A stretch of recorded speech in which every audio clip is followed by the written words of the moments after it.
ప్రజ్ఞ ట్యుటోరియల్స్కి స్వాగతం. ఈ వీడియోలో మనం డిఎస్సి స్కూల్ అసిస్టెంట్ బయాలజీలో భాగంగా 9వ తరగతి జీవశాస్త్రంలోని క్విక్ రివిజన్గా మొదటి పాఠ్యాంశం అయినటువంటి కణం నిర్మాణం మరియు విధులు నుండి కొన్ని ముఖ్యమైన అంశాలు చూసే ప్రయత్నం చేద్దాం. మన వీడియోను మొదటిసారి చూసినట్లయితే తప్పనిసరిగా మన ఛానల్ను సబ్స్క్రైబ్ చేసుకోండి. కణం నిర్మాణం మరియు విధులు.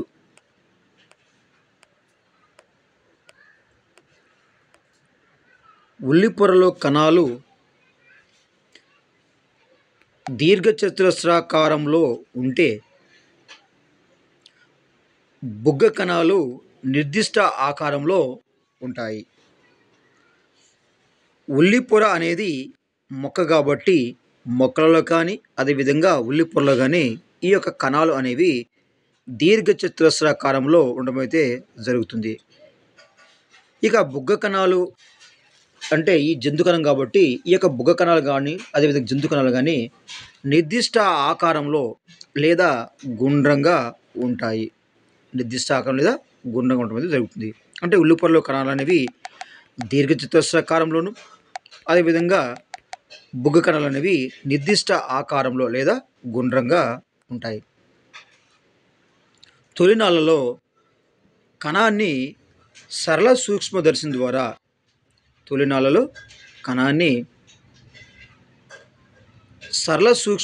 ద్వారా అధ్యయనం చేసేవారు. అంటే ఈ యొక్క సరళ సూక్ష్మదర్శిని మొట్టమొదటిసారిగా యాంటనీ వాన్ లీవెన్హుక్ తయారు చేయడం జరిగింది. ఇది ఒకే ఒక కటకం ఉన్నటువంటి సూక్ష్మదర్శిని. ఆ తర్వాత 1595 సంవత్సరంలో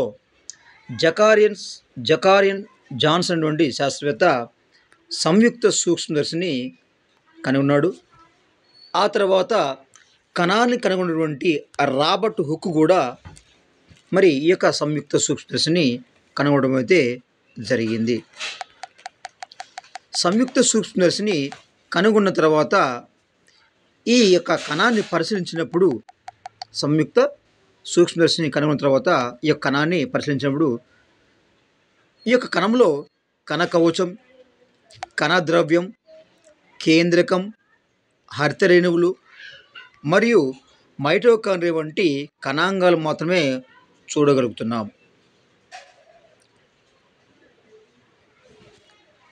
ఆ తర్వాత ఆధునికంగా రూపొందించినటువంటి ఎలక్ట్రాన్ సూక్ష్మదర్శిని ద్వారా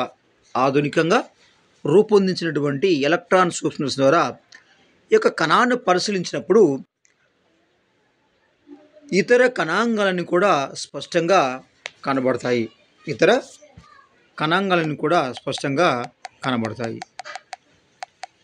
ఇవి సూక్ష్మదర్శిని యొక్క ఉపయోగాలు. రైట్. కణాన్ని అధ్యయనం చేయడానికి శాస్త్రవేత్తలు వివిధ రకాల మొక్కలు అదేవిధంగా జంతువుల భాగాలను పరిశీలించారు. అదేవిధంగా జంతువుల భాగాలను పరిశీలించేవారు. ఈ పరిశోధనలు ద్వారా ఏమవుతుందంటే ఆ యొక్క మొక్కల అదేవిధంగా జంతువుల యొక్క మరి బొమ్మలను అదేవిధంగా ఛాయాచిత్రాలను మరి అదేవిధంగా నమూనాలను ఈ యొక్క శాస్త్రవేత్తలు తయారు చేసేవాళ్ళు. వీరు చేసినటువంటి ఈ యొక్క పరిశోధన ద్వారా వృక్ష అదేవిధంగా జంతు కణాల గురించి అనేక విషయాలు తెలుసుకోవడానికి సహాయపడ్డాయి. అయితే ఇప్పుడు ఈ అంశంలో నమూనా కణం గురించి మనము తెలుసుకుందాం.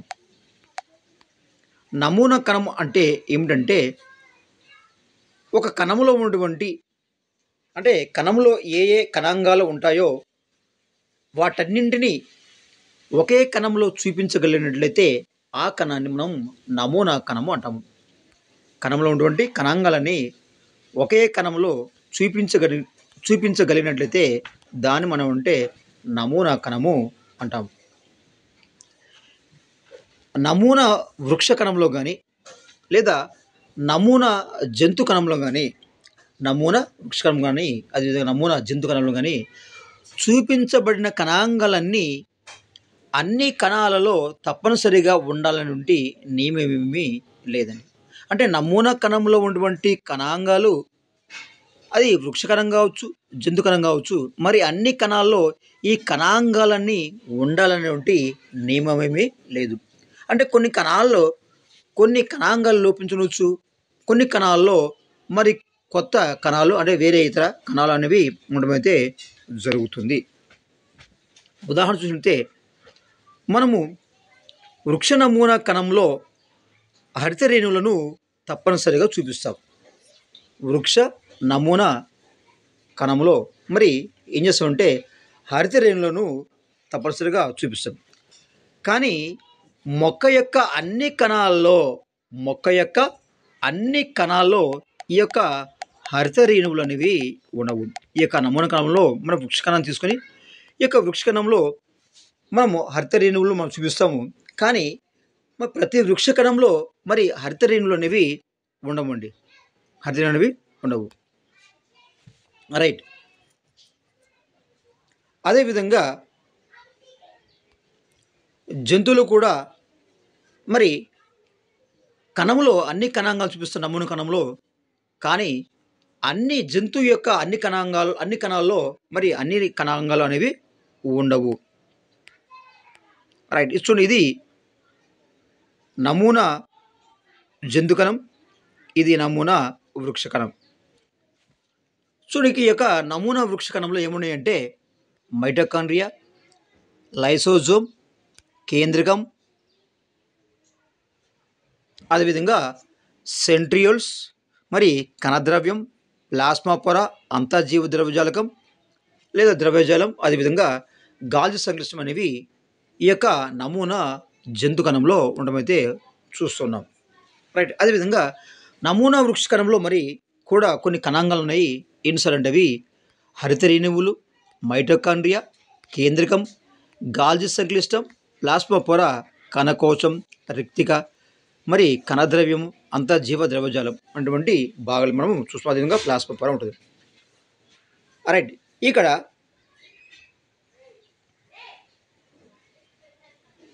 మరి జంతు కణానికి వృక్ష కణానికి కొన్ని భేదాలు చూసినట్టే మరి వృక్ష కణాన్ని ఆవరించి మరి ప్లాస్మా పొర ఉంటుంది. అదేవిధంగా జంతు కణాన్ని ఆవరించి కూడా మరి ప్లాస్మా పొర అనేది ఉంటుంది. కానీ ఈ యొక్క వృక్ష కణంలో ప్లాస్మా పొర పైన మరి కణకవచం అనేది ఉంటుంది. జంతు కణంలో కణకవచం అనేది ఉండదు. ఇది ప్రధానమైన జంతు వృక్ష కణానికి భేదమని చెప్పవచ్చు. అదేవిధంగా ఈ యొక్క వృక్ష కణంలో సెంట్రియోల్స్ అటువంటి నిర్మాణాలు అనేవి అంటే సెంట్రియోల్స్ అనేవి ప్రత్యేక భాగాలు ఉండవు. కానీ జంతు కణంలో ఈ యొక్క సెంట్రియోల్స్ అనేవి ఉంటాయి. ఇకపోతే ఈ యొక్క వృక్ష కణంలో హరిత రేణువులు ఉంటాయి. మరి జంతు కణంలో హరిత రేణువులు అనేవి ఉండవు. ఈ విధంగా కొన్ని ప్రత్యేకమైనటువంటి భాగాలు వృక్ష కణంలో, మరికొన్ని ప్రత్యేకమైన భాగాలు అంటే కణాంగాలు అనేవి జంతు కణంలో ఉంటాయి. మరి జంతు కణంలో ఉండేవి వృక్ష కణంలో ఉండవు, వృక్ష కణంలో ఉండేవి జంతు కణంలో ఉండవు. అంటే ఇవి నమూనా కణాలు, వాటిలో ఉన్నటువంటి వివిధ రకాల కణాంగాలు. అదేవిధంగా వృక్ష కణానికి జంతు కణానికి భేదం కూడా ఈ యొక్క మనం పటంలో చూడడం అయితే జరిగింది. నెక్స్ట్, ఇక వృక్ష కణం కానీ జంతు కణం కానీ జంతు కణం కానీ మనం ఆ యొక్క కణాన్ని అధ్యయనం చేసినప్పుడు లేదా ఆ యొక్క కణం యొక్క అధ్యయనం లేదా కణాన్ని చూసినప్పుడు ఈ రెండింటిలో కూడా వృక్ష కణంలో అది జంతు కణంలో ప్లాస్మా పొర అనేది ఉంటుందండి.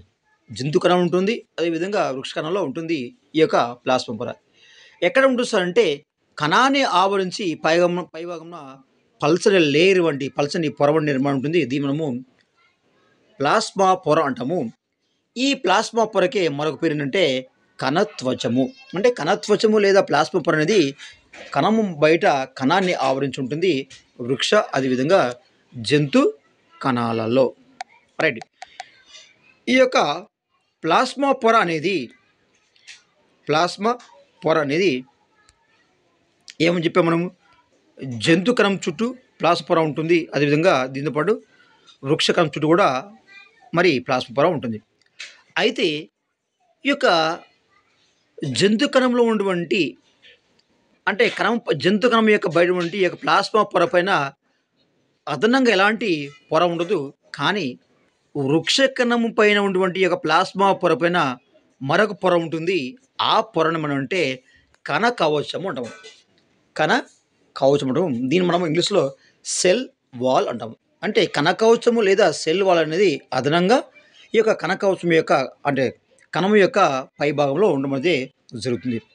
మరి ఎందుకు సార్ ఈ యొక్క కణ కవచము ఈ యొక్క సెల్ వాల్ అంటే కణానికి అంటే వృక్ష కణానికి నిర్దిష్టమైనటువంటి ఆకారాన్ని ఇవ్వడానికి, ఈ యొక్క వృక్ష కణానికి నిర్దిష్టమైనటువంటి ఆకారాన్ని ఇవ్వడానికి, అదేవిధంగా పటుత్వాన్ని ఇవ్వడానికి అదనంగా ప్లాస్మా పొరతో పాటు కణం పైన ఈ యొక్క కణ కవచం అనేటువంటి పొర అనేది ఉండమైతే జరుగుతుంది. ఇది వృక్ష జంతు కణం పైనటువంటి ప్లాస్మా పొర, అదేవిధంగా వృక్ష కణం పైన అదనంగా ఉన్నటువంటి కణ కవచం లేదా సెల్ వాల్ అండి. రైట్. ఈ యొక్క ప్లాస్మా పొరను ఎలా పరిశీలిస్తారంటే ప్రధానంగా ఈ యొక్క ప్లాస్మా పొరని మొక్కలలో అయితే రియోపత్రంలో పరిశీలిస్తారండి. ప్లాస్మా పొరని మొక్కలలో పత్రంలో ఈ యొక్క ప్లాస్మా పొరని పరిశీలిస్తారు. ఏం చేస్తారంటే ఎలా పరిశీలిస్తారంటే ఈ యొక్క రియోపత్రాన్ని తీసుకొని మధ్యకు చీరి ఈ యొక్క లేత రంగు నుండి ఆ యొక్క పారదర్శక పదార్థాన్ని మన స్లైడ్ పైన వేసి కవస్లిప్ వేసి దానిపైన నీటి చుక్కను వేసి ఆ యొక్క రియోపత్రాన్ని అయితే పరిశీలించడం అయితే జరుగుతుంది. అంటే ప్లాస్మా పొరని మొక్కలలో రియోపత్రంలో పరిశీలించడం అయితే జరుగుతుంది.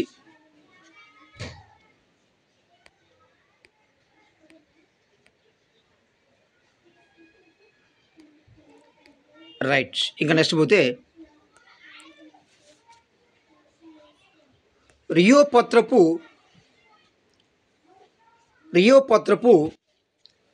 పారదర్శక పొర మీద అంటే రియోపత్రం పారదర్శక పొరపైన అంటే ప్లాస్మా పొరపైన ఉప్పు ద్రావణాన్ని వేసినప్పుడు పత్రంలోని కణాల్లో ఉన్నటువంటి నీరంతా కూడా వెలుపలికి వస్తుంది. దీని ఫలితంగా కణద్రవ్యము కణత్వచంతో పాటు కుంచుకుపోతుంది.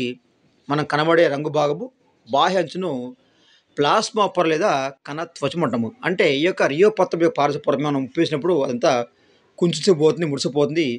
ఈ విధంగా మనం బయట గమనించినటువంటి ఈ యొక్క భాగం మనం ఏమంటుంటే ప్లాస్మా పొర దీన్ని మనము కణ కవచం అంటాము.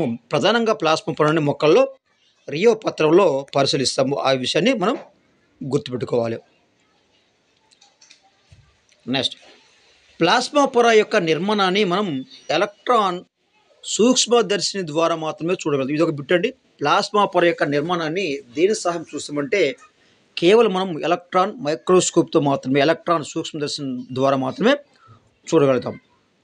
ఈ యొక్క ప్లాస్మా పొర అనేది సరళంగా ఉండి లిపిడ్లు ప్రోటీన్లతో అంటే ప్రోటీన్ లిపిడ్లతో తయారవుతుంది. ప్లాస్మా పొర దేంతో తయారవుతుంది సార్ అంటే ప్రోటీన్స్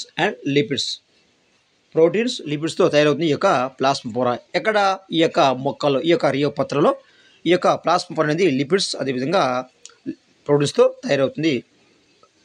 మరి ఈ విధంగా ప్రోటీన్స్ లిపిడ్స్ నిర్మితం ఉంటుంది. అదేవిధంగా జంతు కణం పైన కూడా మరి చెప్పాను ప్లాస్మా పొర ఉంటుంది. అంటే జంతు కణం పైన ప్లాస్మా పొర ఉంటుంది, వృక్ష కణం పైన ప్లాస్మా పొర అయితే ఉంటుంది.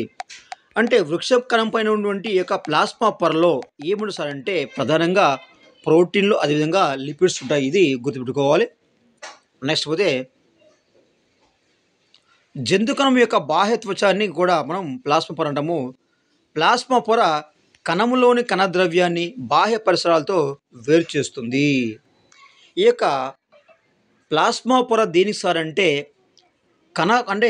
కణములో ఉన్నటువంటి ఈ యొక్క కణద్రవ్యము అదేవిధంగా ఈ యొక్క బాహ్య పరిసరాలతో ఈ యొక్క ప్లాస్మా పొర అనేది ఏం చేస్తుందంటే ప్లాస్మా పొర వేరు చేస్తుంది. ఈ యొక్క బాహ్య పరిసరాలని అదేవిధంగా కణంలో ఉన్న కణద్రవ్యాన్ని వేరు చేస్తుంది ఈ యొక్క ప్లాస్మా పొర అనేది. నెక్స్ట్ కణత్వచం ఇంకేం చేస్తుందంటే కణం యొక్క ఆకారాన్ని, పరిమాణాన్ని కూడా నిర్దేశిస్తుంది. ఈ యొక్క జంతువులో ఉండే ఈ కణం కానీ లేదా మొక్కలో ఉండే కణం జంతువులు కానీ మొక్కలో ఉండే ఈ యొక్క ప్లాస్మా పొర ఏం చేస్తారంటే కణం యొక్క ఆకారాన్ని అదేవిధంగా కణం యొక్క పరిమాణాన్ని నిర్దేశించడం కాకుండా కణద్రవ్యాన్ని ఆవరించడం వల్ల బాహ్య పరిసరాల నుండి మరి లోపల భాగాలకు రక్షణను కలిగిస్తుంది ఈ యొక్క ప్లాస్మా పొర. ప్లాస్మా పొర యొక్క విధి ఏంటంటే ప్లాస్మా పొరలు ఏమిటి అంటే ప్రోటీన్, లిపిడ్స్ ఉంటాయి. ఈ యొక్క ప్లాస్మా పొర ఏం చేస్తుందంటే త్వచం యొక్క అంటే కణత్వచం కణం యొక్క ఆకారాన్ని, కణత్వచం అనేది కణం యొక్క ఆకారాన్ని అదే పరిమాణాన్ని నిర్దేశిస్తుంది. అదేవిధంగా కణద్రవ్యాన్ని ఆవరించడం వల్ల బాహ్య పరిసరాల నుండి లోపల భాగాలకు రక్షణ కల్పిస్తుంది ఈ యొక్క ప్లాస్మా పొర లేదా కణత్వచము.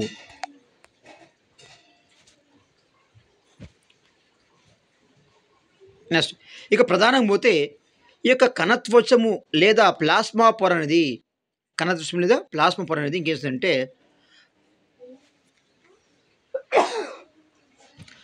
సమతాస్థితి నిర్వహణలో కణం యొక్క సమతాస్థితి నిర్వహణ కూడా ఇది ప్రధాన పాత్ర వహిస్తుంది ప్లాస్మా పొర లేదా కణత్వచము అనేది. అదేవిధంగా ఈ యొక్క కణంలోనికి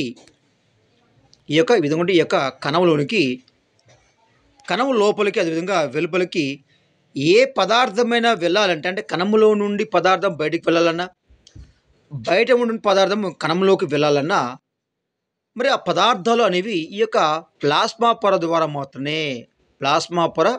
మాత్రమే వెళ్ళాలి. మరి ఈ యొక్క ప్లాస్మా పొర ప్రత్యేక లక్షణం ఏంటంటే ఈ పొర ఏం చేస్తుందంటే అన్ని పదార్థాలను తమ గుండా ప్రసరింపనీయదు. ఈ విధంగా ఉంటే మొక్కల, జంతువుల కణం పైన ఆవరించిన ఈ యొక్క ప్లాస్మా పొర లేదా మరి ఏం చేస్తుందంటే అన్ని పదార్థాలను తమ గుండా ప్రసరించనీయదు. కొన్ని ప్రత్యేకమైన పదార్థాలు మాత్రమే ఈ యొక్క ప్లాస్మా పొర ద్వారా మరి కొన్ని ప్రత్యేకమైనటువంటి ప్రసరణ మాత్రమే ప్లాస్మా పొర ద్వారా జరుగుతుంది. కాబట్టి ఈ యొక్క ప్లాస్మా పొరను మనం ఏంటంటే విచక్షణ త్వచం ఏమంటండి విచక్షణ త్వచం. ఈ యొక్క ప్లాస్మా పొర అంటే మొక్కల, జంతువుల కణం పైన ఆవరించిన ఈ యొక్క ప్లాస్మా పొర లేదా కణత్వచం అనేది ఏంటంటే ఈ యొక్క కణంలో నుండి పదార్థాలు బయటికి కానీ అదేవిధంగా కణం బయట నుండి పదార్థం కణంలోని కానీ ప్రవేశింపనీయదు. కొన్ని పదార్థాలు మాత్రమే బయటికి లోపలికి ప్రవేశించేటట్లు చేస్తుంది. దీన్ని మనం ప్రవేశింపజేస్తుంది అంటే ఇది. కాబట్టి ఇట్లాంటి విధంగా ఈ యొక్క పొరను మనం అంటే ఈ యొక్క ప్లాస్మా పొరను అంటే విచక్షణ త్వచం అనము. ఈ విధంగా పనిచేసేటువంటి ఈ యొక్క ప్లాస్మా పొర మనం ఉంటే విచక్షణ త్వచం అంట. అంటే ఈ యొక్క విచక్షణ త్వచం అంటే ఈ యొక్క విచక్షణ త్వచం అనేది ఎక్కడ ఉందంటే కణాన్ని ఆవరించి ఉంటుంది. కణత్వచము లేదా ప్లాస్మా పొరనే మనం అంటే విచక్షణ త్వచంగా పనిచేస్తుందని చెప్పవచ్చు. ఇక నెక్స్ట్ పోతే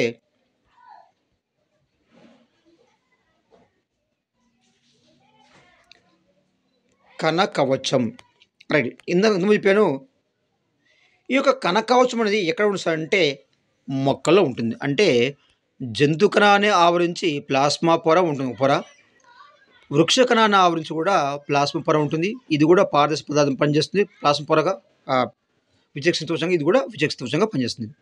అంటే వృక్ష కణాన్ని ఆవరించి ప్లాస్మా పొర ఉంటుంది. ప్లాస్మా పొరతో పాటు అదనంగా మరొక పొర ఉంటుంది. ఈ పొర మనం అంటే కణకవచం ఉంటుంది.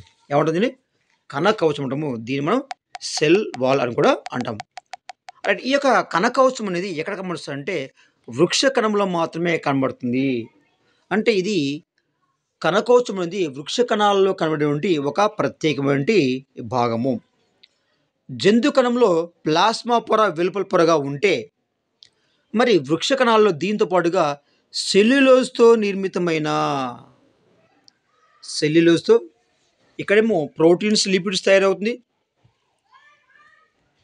ఇక్కడ వృక్ష కణంలో అయితే మరి జంతు కణంలో వెలుపల పొరగా మరి ప్లాస్మా పొర ఉంటుంది. వృక్ష కణంలో కూడా వెలుపల పొరగా ప్లాస్మా పొర ఉంటుంది. దీంతో పాటుగా మరొక అదనపు పొరను బయట అయి ఉన్నది. మనం దాన్ని కణకవచ సెల్ అంటాము. అంటే అదనపు పొర ఏంటంటే మనం కణ కవచం లేదా సెల్ వాల్గా చెప్తాము. రైట్. మరి జంతు కణాల్లో ప్లాస్మా పొర వెలుపల పొరగా ఉంటే వృక్ష కణాల్లో ఈ యొక్క ప్లాస్మా పొరతో పాటుగా సెల్యులోజ్ అనేటువంటి మరొక పొర ఉంటుంది. ఈ పొర అంటే ఈ పొర ఏంటంటే ఒక కణకవచంగా పనిచేస్తుంది. ఇదే ప్రధానమైనటువంటి వృక్ష కణానికి జంతు కణ ప్రధానమైన తేడా. అంటే కణకవచం అనేది వృక్ష కణం ఉంటుంది, జంతు కణంలో ఉండదు. రైట్. కణకవచం అనేది ఈ యొక్క వృక్షాలు చాలా దృఢంగా ఉంటుంది. ఈ యొక్క కణకవచం వృక్షాలు చాలా దృఢంగా ఉంటుంది. మరి ఈ యొక్క కణకవచం దృఢంగా ఉన్నప్పటికీ పత్రరంధ్రాలు కలిగి ఉన్న సరళమైన పొరలా కలిగి ఉంటుంది. ఈ యొక్క కణకవచం పైన ఏమిటంటే పత్రరంధ్రాలు కలిగి ఉన్న ఒక సరళమైన పొరలాగా ఉంటుంది. మరి ఈ యొక్క కణకవచం దేనికి సార్? ఈ యొక్క కణకవచం లేదా సెల్ వాల్ దేని సార్ అంటే ఈ యొక్క వృక్ష కణాల్లో అదనంగా ఉన్నటువంటి కణాన్ని ఆవరించి అదనంగా ఉన్నటువంటి ఈ పొర అయినటువంటి ఈ కణకవచం అనేది మరి ఈ యొక్క వృక్ష కణానికి నిర్దిష్టమైన ఆకారాన్ని ఇవ్వడానికి, అంటే నిర్దిష్టమైన ఆకారాన్ని ఇస్తూ రక్షణను ఇస్తుంది ఈ యొక్క కణ కవచము. ఇంతకుముందు కణ కవచం అనేది నిష్క్రియాత్మకంగా ఉంటుందని నమ్మేవారు. ఈ యొక్క కణ కవచం అనేది నిష్క్రియాత్మకంగా ఉంటుంది అన్నారు. కానీ ఈ యొక్క కణ కవచం నిష్క్రియాత్మకంగా ఉండదు. ఇది కణానికి నిర్దిష్టమైన ఆకారాన్ని ఇస్తూ అదేవిధంగా రక్షణను కల్పిస్తుంది. కానీ ప్రస్తుతం మొక్క కణాల్లో ఇది ఒక ప్రత్యేకమైన భాగము.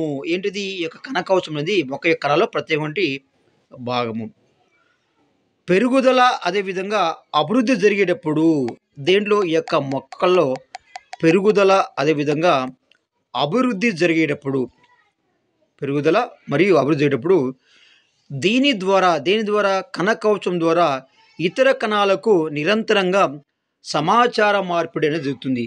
ఈ కణ కవచం ద్వారా నిరంతరంగా ఒక కణం నుండి మరొక కణానికి సమాచార మార్పిడి జరుగుతుందని చెప్పడం అయితే జరిగింది. ఇంతకుముందేమో నిష్క్రియాత్మకంగా ఉంటుంది, కానీ ఇప్పుడైతే ఏం చేస్తుందంటే ఈ యొక్క సమాచారాన్ని మార్పిడి చేయడానికి ఉపయోగపడుతుంది.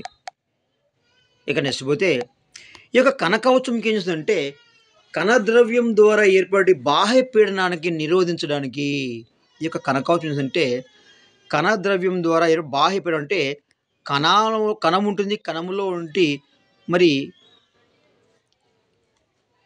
ఈ యొక్క కణద్రవ్యం ఉంటుంది, మరి బాహ్య పీడనం ఉంటుంది, బయట నుండి ఈ యొక్క పీడనాన్ని కలిగించినట్లయితే ఈ కణం అనేది కుంచించబోతుంది. కాబట్టి ఈ విధంగా కుంచించబోకుండా కణం యొక్క ఆకారం మారకుండా ఈ యొక్క దీన్ని నిరోధించడానికి ఈ యొక్క వృక్షాలు ఈ కణ కవచం అనేది ఏం చేస్తుంటే అంతరపీడ అంటే లోపల నుండి బయటకు కూడా పీడన కలగజేస్తుంది, అంతరపీడాన్ని కలగజేస్తుంది.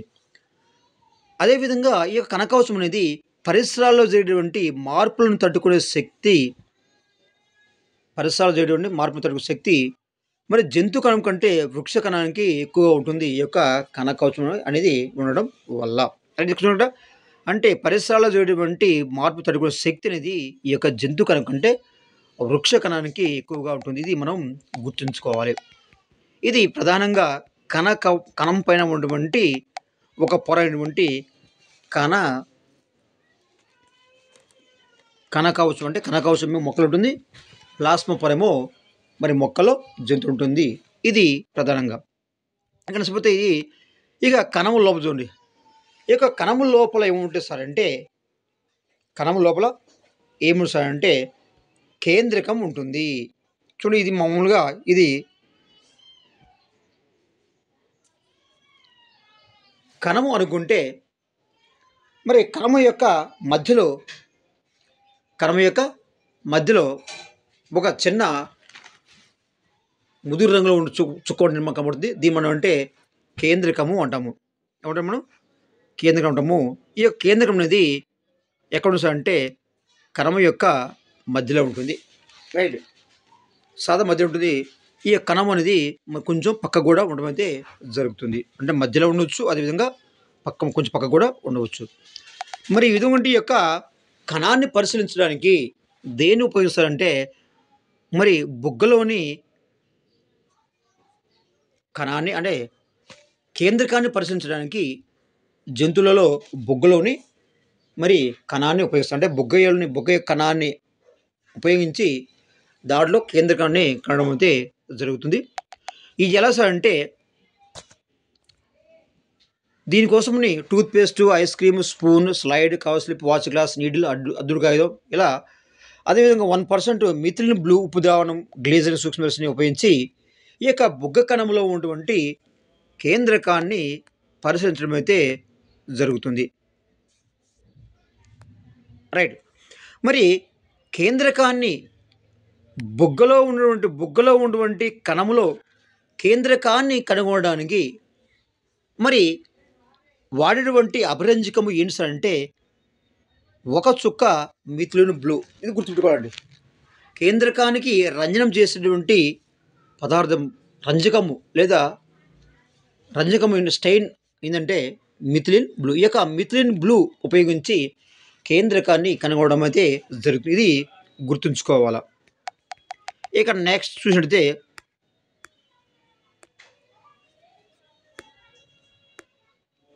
రైట్, కేంద్రకాన్ని కనుగొనడానికి వాడేటువంటి అభిరంజనం ఏంటంటే 1% మిథిలిన్ బ్లూ ద్రావణం. నెక్స్ట్ కణం యొక్క మధ్య భాగంలో ముదురు గోధుమ రంగుతో కలిగినటువంటి గుండె నిర్మాణాన్ని ఇది కణం అనుకుంటే ఈ కణము యొక్క మధ్య భాగంలో ముదురు రంగుతో ఉన్నటువంటి ఈ యొక్క నిర్మాణం అంటే కేంద్రకము అంటాము. ఏమన్నా సార్ అంటే కేంద్రకం అంటాము. ఈ యొక్క కేంద్రకాన్ని మొట్టమొదటిసారిగా 1831వ సంవత్సరంలో వెరీ వెరీ ఇంపార్టెంట్ అండి. 1831వ సంవత్సరంలో రాబర్ట్ బ్రౌన్ ఈ విధంగా కణము యొక్క మధ్య భాగంలో కనబడేటువంటి ఈ యొక్క ముదురు రంగుకే కేంద్రకం అని నామకరణం చేశారు. అంటే రాబర్ట్ బ్రౌన్ మరి కణాన్ని పరిశీలిస్తున్నప్పుడు కణము యొక్క మధ్య భాగంలో ముదురు రంగు నిర్మాణం కనబడింది. ఈ విధంగా ముదురు రంగు నిర్మాణానికి ఈ యొక్క రాబర్ట్ బ్రౌన్ 1831వ సంవత్సరంలో కేంద్రకం అని నామకరణం చేశాడు. కానీ ఆ సమయంలో రాబర్ట్ బ్రౌన్కి కేంద్రకం యొక్క విధుల గురించి తెలియదండి. అంటే కేంద్రకాన్ని కనుగొన్నాడు, అంటే కేంద్రకాన్ని చూశాడు, కేంద్రకాన్ని పేరు పెట్టాడు. కానీ మరి అదే సమయంలో ఈ యొక్క రాబర్ట్ బ్రౌన్కి కేంద్రకం యొక్క విధులు అనేది అంతగా తెలియదు. అయితే కణములో కేంద్రకం అనేది ఒక ముఖ్యమైన కణాంగం. Very very important. కణంలో అతి ముఖ్యమైన భాగం ఏంటి సార్ అంటే కేంద్రకం. ఇక రెండవది ఈ యొక్క కేంద్రకాన్ని రైట్ కణంలో అతి ముఖ్యమైన కణాంగం కేంద్రకం అండి.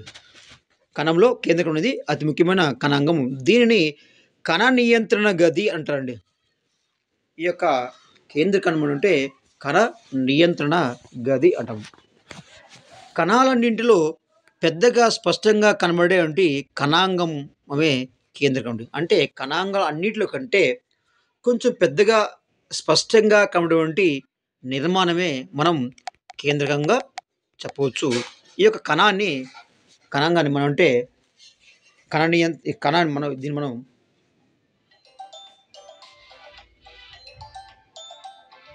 సరే అండి. ఈ యొక్క కణాలన్నింటిలో మరి పెద్దగా అదేవిధంగా స్పష్టంగా మరి కనబడేటువంటి కేంద్రకం కనబడేదే ఈ యొక్క కేంద్రకము.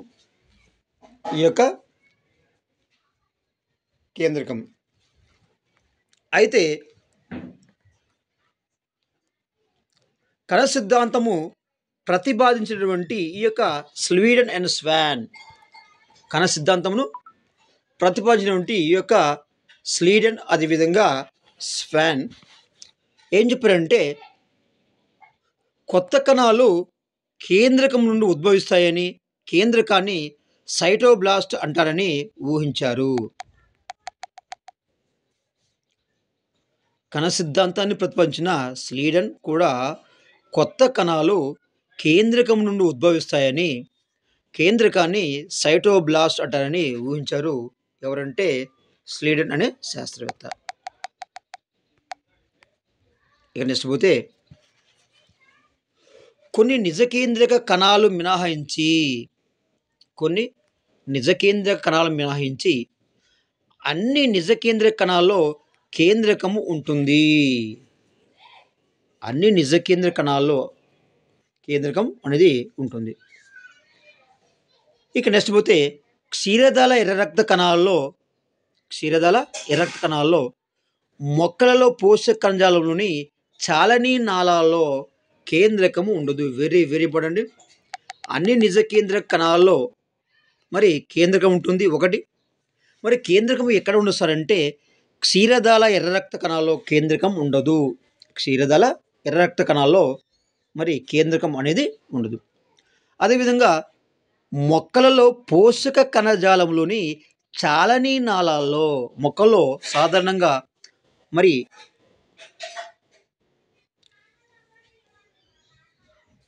ఆహార పదార్థాల అదే నీటిని రవాణా చేయడానికి పోషక కణజాలము అదేవిధంగా దారి ఉంటుంది. మరి పోషక కణజాలంలోని ఈ యొక్క చాలనీ నాళాల్లో ఈ యొక్క కేంద్రకం ఉంటుంది. మీ ప్రశ్న రావచ్చు, కేంద్రకం లేని జీవులకు ఉదాహరణ అంటే అని అడిగితే ఏం చెప్పండి మనం? అన్ని నిజ కేంద్ర కణాల్లో కేంద్రకం ఉంటుంది.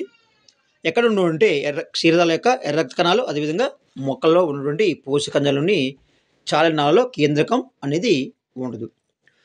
అయితే వీటిలో ప్రారంభ దశలో కేంద్రకం ఉంటుంది. అంటే ఈ ఎర్ర రక్త కణాలు కానీ ఈ యొక్క పోషక కణజాలములోని చాలనీ నాళాలు కానీ ప్రారంభంలో మాత్రము కేంద్రకం ఉండేది. గుర్తుపెట్టుకోండి, ప్రారంభంలో అయితే ఉంటుంది, కానీ తర్వాత దశలో కణాల నుండి ఈ యొక్క కేంద్రకాలు అనేవి తొలగిపోతాయి. ఇది మనం గుర్తుపెట్టుకోవాలి. నెక్స్ట్ పోతే, కణ విధులన్నింటినీ అంటే కణంలో జరిగేటువంటి పనులన్నింటినీ ఈ యొక్క కేంద్రకం అనేది క్రమబద్ధీకరించి నియంత్రిస్తుంది. కణములో జరిగేటువంటి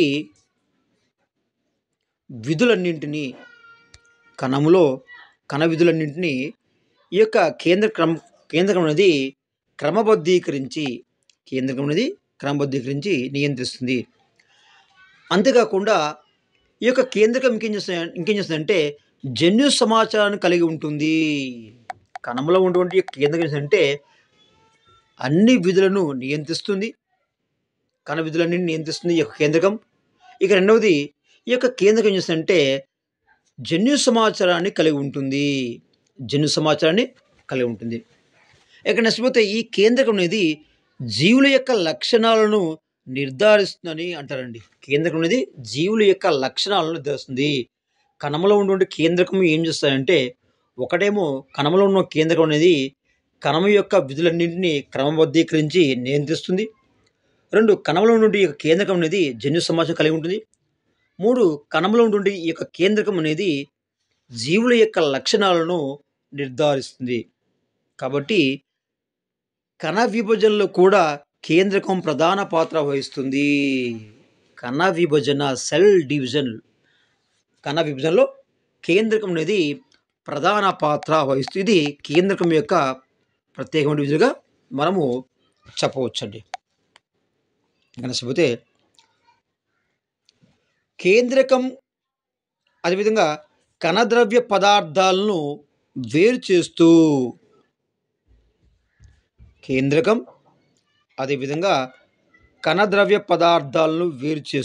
ఇది కేంద్రకం అండి. ఇది కణద్రవ్య పదార్థం, రైట్. ఈ యొక్క కేంద్రకాన్ని అదేవిధంగా ఈ యొక్క కణద్రవ్య పదార్థాన్ని వేరు చేస్తూ కేంద్రకాన్ని ఆవరించి ఉన్న త్వచాన్ని కేంద్రక త్వచం అంటారు. సో చూడండి, ఇదేమో కేంద్రకం, ఇది కణద్రవ్యం. మరి ఈ కేంద్రకం అదేవిధంగా ఈ యొక్క కణద్రవ్యాన్ని వేరు చేస్తూ ఈ యొక్క కేంద్రకం పైన ఒక పొర ఉంటుంది, ఒక త్వచం ఉంటుంది. దీన్ని ఏమనుసామంటే కేంద్రక త్వచం అంటాం. అంటే కేంద్రకాన్ని ఆవరించిన పొరని త్వచం అంటాము. ఈ కేంద్ర త్వచం అంటే కణంలో ఉన్నటువంటి కణద్రవ్యాన్ని వేరు చేస్తూ ఉంటుంది ఈ యొక్క కేంద్రక త్వచం. ఈ విధంగా ఈ కేంద్ర త్వచం అనేది ప్లాస్మా పొరను పోలి ఉంటుంది. ఈ యొక్క కేంద్ర త్వచం ఎలా ఉంటుంది అంటే కేంద్రకాన్ని ఆవరించిన ఈ కేంద్ర త్వచం అనేది ప్లాస్మా పొరను పోలి ఉంటుంది. జన్యు పదార్థం మొత్తం కూడా ఈ యొక్క కేంద్రకంలో ఉంటుంది. జన్యు పదార్థం అంతా కూడా DNA RNA సంబంధించి ఈ యొక్క జన్యు అంతా కూడా ఎక్కడ వస్తారంటే మొత్తం కూడా కేంద్రకంలో ఉంటుంది. ఇది కేంద్రకం గురించి వెరీ వెరీ ఇంపార్టెంట్ అండి. ఇక నెక్స్ట్ పోతే మరి కేంద్రకాన్ని ఆవరించి ఇది కణం అండి. ఈ కణములో కేంద్రకం, ఈ కేంద్రకాన్ని ఆవరించేమో కేంద్రక త్వచం ఉంటుంది. ఏముంటుందంటే కేంద్రక త్వచం అయితే ఉంటుంది. రైట్. మరి కేంద్రక త్వచాన్ని ఆధారంగా చేసుకుని కణాలను 2 రకాలుగా విభజించారు. కేంద్రక త్వచాన్ని ఆధారంగా చేసుకుని కేంద్రం యొక్క ఉంది కణంలో ఉండే మధ్యలో ఉండే కేంద్రకాన్ని ఆవరించిన కేంద్ర త్వచం. ఈ కేంద్ర త్వచాన్ని ఆధారం చేసుకుని కణాలను అయితే 2 రకాలుగా విభజించారు. వెరీ వెరీ ఇంపార్టెంట్ అండి. అవి ఒకటి కేంద్రక పూర్వ కణము మరియు నిజ కేంద్రక కణము. అంటే కణములో ఉన్నటువంటి కేంద్రకాన్ని ఆవరించి కేంద్ర త్వచం ఉందా లేదా అనే విషయాన్ని ఆధారంగా ఈ యొక్క కేంద్రకాన్ని ఈ కణాలను 2 రకాలుగా విభజించారు. అవి ఏంటంటే ఒకటి కేంద్రక పూర్వకణం లేదా కేంద్రక పూర్వ జీవులటము కేంద్ర పూర్వకణం, 2 నిజ కేంద్రక కణం. మరి కేంద్రక పూర్వకణం అంటే ఏంటంటే కేంద్రక త్వచము లేనివి అంటే కణములో ఉన్నటువంటి కేంద్రకములో కేంద్రక త్వచము లేనటువంటి ఈ కణాంగాలని మనము కేంద్రక పూర్వకణం అంటాం. మరి నిజ కేంద్రకం ఉంటుంది కణములో ఒక కేంద్రకం ఆవరించి కేంద్ర త్వచం ఉన్నట్లయితే దాన్ని మనం అంటే నిజ కేంద్రక కణము అంటాం. దీన్ని క్లుప్తంగా చెప్పాలంటే కేంద్రక పూర్వం అంటే కేంద్రకాన్ని ఆవరించి కేంద్ర త్వచం లేనట్లయితే దాన్ని మనము కేంద్ర పూర్వకణం అని, కేంద్రకాన్ని ఆవరించి కేంద్ర త్వచం ఉన్నట్లయితే దాన్ని మనము నిజ కేంద్రక కణం అంటాము. ఇక నిజ కేంద్రక కణాలు అదేవిధంగా కేంద్ర పూర్వకణాలు దేన్ని ఆధారంగా చేసుకున్నారంటే కేంద్ర త్వచాన్ని ఆధారంగా చేసుకుని విభజించడం అయితే జరిగింది. ఇక నెక్స్ట్ పోతే కేంద్రక పూర్వక కణం. కేంద్రక పూర్వక కణం వెరీ వెరీ ఇంపార్టెంట్ అండి. ప్రోకారియోటిక్ సెల్ అంటాం. Prokaryotic cell.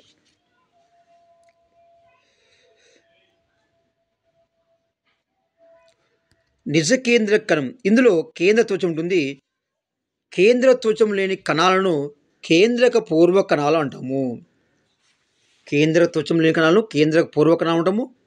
కేంద్ర త్వచము ఉన్న కణాలు మనము నిజ కేంద్రక కణాలు అంటాము. అంటే కేంద్రక త్వచము ఏ జీవులలో ఉన్నటువంటి అంటే ఏ జీవుల కణము యొక్క లోపల భాగం ఉన్నటువంటి కేంద్రకాన్ని ఆవరించి కేంద్ర త్వచం లేకపోతేనేమో దాన్ని మనము కేంద్ర పూర్వ కణాలు అంటాము. కేంద్ర త్వచం ఉంటే నిజ కేంద్రక కణాలు అంటాము. చూడండి, కేంద్ర త్వచం లేని కణాలను కేంద్ర పూర్వ కణాలు అంటాము. వీటిలో కేంద్ర త్వచం లేనప్పటికీ జన్యు పదార్థం అనేది కణద్రవ్యంలో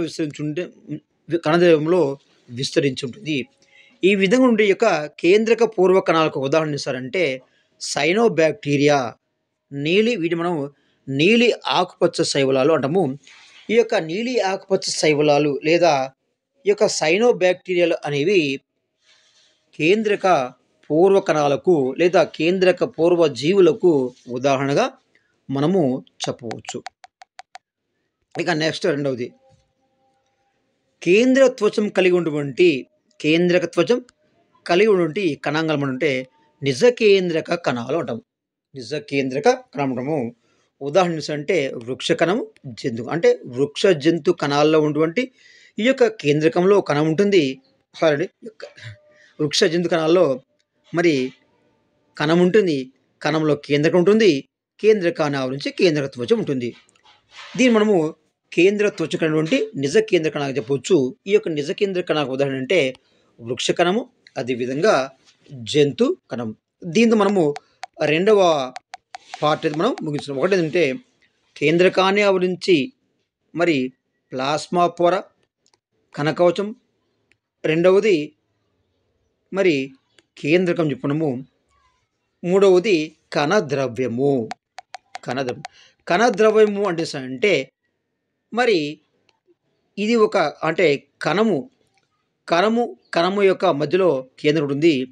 ఈ విధంగా కణానికి అదేవిధంగా ప్లాస్మా పొరకు ప్లాస్మా పొరకు మధ్యలో ఉన్నటువంటి జెల్లీ వంటి చిక్కటి జెల్లీ వంటి పదార్థం అంటే కణద్రవ్యము అంటాం.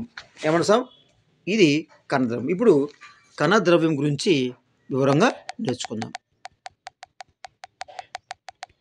కణద్రవ్యం అంటే కణములో కేంద్రకానికి అదేవిధంగా ప్లాస్మా పొరకు కణత్వచానికి మధ్యలో ఉన్నటువంటి జెల్లీ వంటి పదార్థం మనము కణద్రవ్యము అంటాం. రైట్. ఈ యొక్క కణద్రవ్యాన్ని ఉల్లి పొర యొక్క తాత్కాలిక స్లైడ్లో ఈ యొక్క కణద్రవ్యాన్ని మనము చూడవచ్చు.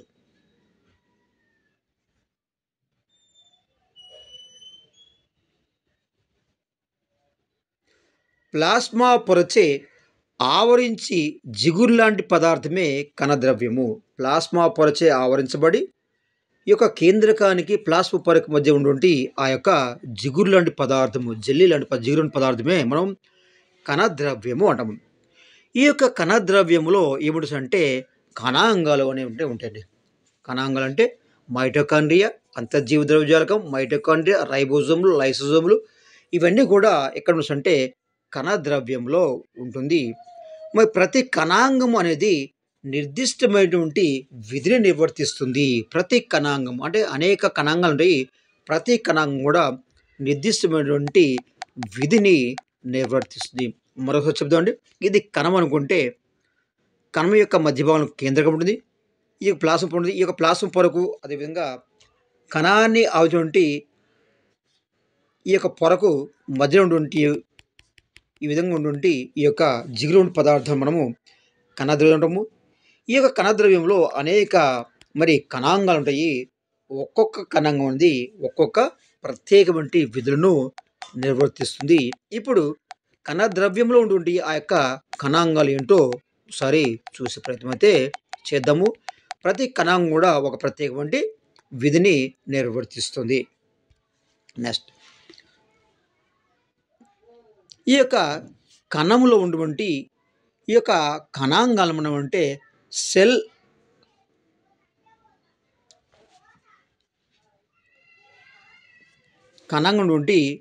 ఈ యొక్క కణంలో ఉన్నటువంటి కణద్రవ్యం ఉన్నటువంటి వీటిని మనం అంటే కణాంగాలము. ఏం సార్ కణాంగాలు అంటే అంతర్జీవ ద్రవ్యజాలం, గాల్జీ సంక్లిష్టాలు, అదేవిధంగా లైసోజోములు, మైటోకాండ్రియా, రైబోసోమ్స్, ప్లాస్టిడ్స్, రిక్తికలు అనేవి ఈ యొక్క కణద్రవ్యంలో తేలియాడుతూ ఉంటాయి. ఏం సార్ అంటే అంతర్జీవ ద్రవ్యజాలం, గాల్జీ సంక్లిష్టం, లైసోజోములు, మైటోకాండ్రియా, రైబోజోమ్స్, ప్లాస్టిడ్స్ మరియు రిక్తికలు. మరి ఈ యొక్క ఒక్కొక్క కణాంగం గురించి మనం చూద్దామండి. ఒక్కొక్క కణాంగం ఎలాంటి విధిని నిర్వర్తిస్తుందో చూసే ప్రయత్నం అయితే చేద్దాం. మొదటిగా అంతర్జీవ ద్రవ్యజాలం. చూడండి, ఇక్కడ కణాంగాలను పర్టికులర్గా మనం చూడాలంటే ఖచ్చితంగా ఎలక్ట్రాన్ మైక్రోస్కోప్ మాత్రమే ఉపయోగించాలి. అంటే కణములో ఉన్నటువంటి కణాంగాలను చూడడానికి ఎలక్ట్రాన్ మైక్రోస్కోప్ లేదా ఎలక్ట్రాన్ సూక్ష్మదర్శిని ద్వారా మాత్రం మనం స్పష్టంగా చూడగలం.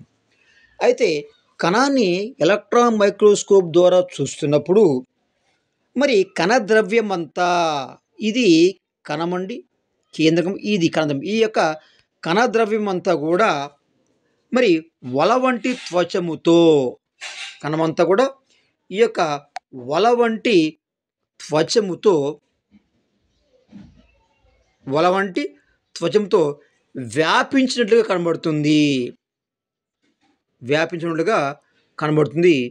దీని మనం ఉంటే అంతర్జీవ ద్రవ్యజాలము లేదా ఎండోప్లాస్మిక్ రెటిక్యులం అంటాం.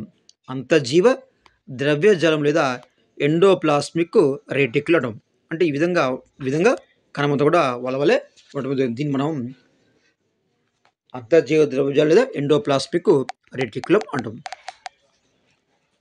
రైట్. అయితే కణద్రవ్యంలో వ్యాపించి ఉన్న వల వంటి నిర్మాణం ద్వారా కణద్రవ్యంలో వ్యాపించినటువంటి యొక్క వల వంటి అంతర్జీవ ద్రవ్యజాలం ద్వారా కణంలో ఒక భాగం నుండి మరొక భాగానికి పదార్థాల రవాణా జరుగుతుంది. దీన్ని అంతర్జీవ ద్రవ్యజాలం అంటాం. ఈ యొక్క అంతర్జీవ ద్రవ్యజాలము నిర్వర్తించే విధి ఏంటంటే కణంలో ఒక భాగం నుండి మరొక భాగానికి పదార్థాల రవాణాకు ఉపయోగపడుతుంది ఈ యొక్క అంతర్జీవ ద్రవ్యజాలము. ఈ యొక్క అంతర్జీవ ద్రవ్యజాలం ద్వారా మాత్రమే కణంలో పదార్థాలు అనేవి ఒక కణం నుండి మరొక కణానికి రవాణా జరుగుతుంది. నెక్స్ట్ ఈ యొక్క అంతర్జీవ ద్రవ్యజాలం ఎలా ఉంటుంది అంటే ఈ యొక్క అంతర్జీవ ద్రవ్యజాలము త్వచముతో కూడిన నాళాలు మరియు నాళికలతో ఏర్పడిన వల వంటి నిర్మాణాలు. ఈ యొక్క అంతర్జీవ ద్రవ్యజాలము లేదా ఎండోప్లాస్మిక్ రెటిక్యులం అనేది త్వచముతో కూడిన నాళాలు నాళికలతో ఏర్పడినటువంటి ఒక వల వంటి నిర్మాణము. నాళికలతో ఏర్పడినటువంటి వల వంటి నిర్మాణాలు. ఈ యొక్క అంతర్జీవ ద్రవ్యజాలం యొక్క త్వచము అనేది అంటే అంతర్జీవ ద్రవ్యజాలం యొక్క త్వచం అనేది ప్లాస్మా పొరను పోలి ఉంటుంది. ఈ యొక్క అంతర్జీవ ద్రవ్యజాలం పొర ఎలా ఉంటుందంటే ప్లాస్మా పొరను పోలి ఉంటుంది. కానీ కొన్ని చోట్ల అంతర్జీవ ద్రవ్యజాలం ఉపరితలం పైన రేణువులు వంటి నిర్మాణాలు ఉంటాయి. అంటే ఈ యొక్క అంతర్జీవ ద్రవ్యజాలము యొక్క పొర అనేది నున్నగా మరి ప్లాస్మా పొరను పోలి ఉంటుంది. కానీ కొన్ని చోట్ల ఈ యొక్క అంతర్జీవ ద్రవ్యజాలం పైన ఉపరితలం పైన కొన్ని రేణువులు వంటి నిర్మాణాలు ఉంటాయి. వీటిని ఏమంటాం అంటే రైబోజోములు అంటాం. అంటే అంతర్జీవ ద్రవ్యం మరి నునుపుగా ఉంటుంది. సరే, ఈ యొక్క అంతర్జీవ ద్రవ్యం అనేది త్వచంతో కూడిన నాళాలు నాళికలతో ఏర్పడిన వల వంటి నిర్మాణం. మరి ఈ యొక్క అంతర్జీవ ద్రవ్యం యొక్క త్వచం అనేది ప్లాస్మా పొర పోలి ఉంటుంది. కానీ కొన్ని చోట్ల ఈ యొక్క అంతర్జీవ ద్రవ్యజాలం ఉపరితలం పైన చిన్న చిన్న రేణువులు వంటి నిర్మాణాలు ఉంటాయి. ఈ యొక్క అంతర్జీవ ద్రవ్యజాలం నుండి ఈ యొక్క చిన్న చిన్న రేణువులను మనం అంటే రైబోజోములు అంటాం. రైబోజోములు ఈ విధంగా రైబోజోములు అంటే అంతర్జీవ ద్రవ్యజాలం పైన కొన్నిటిపైనేమో రేణువులు ఉంటాయి, కొన్నిటిపైననే రేణువులు అనేవి ఉండవు. మరి ఈ విధంగా రైబోజోముల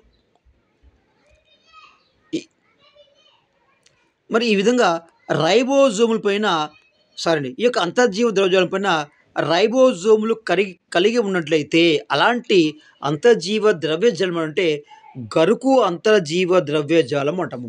గరుకు అంతర్జీవ ద్రవ్యజాలం అంటాము.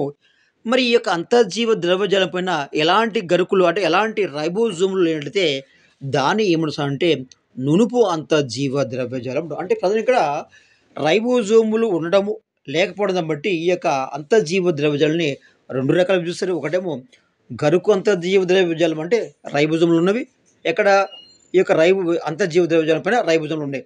రెండవది ఆ యొక్క రైబోజోములు అయితే దాని అంటే నునుపు అంతర్జీవ ద్రవ్యజాలము అంటాము. మరి యొక్క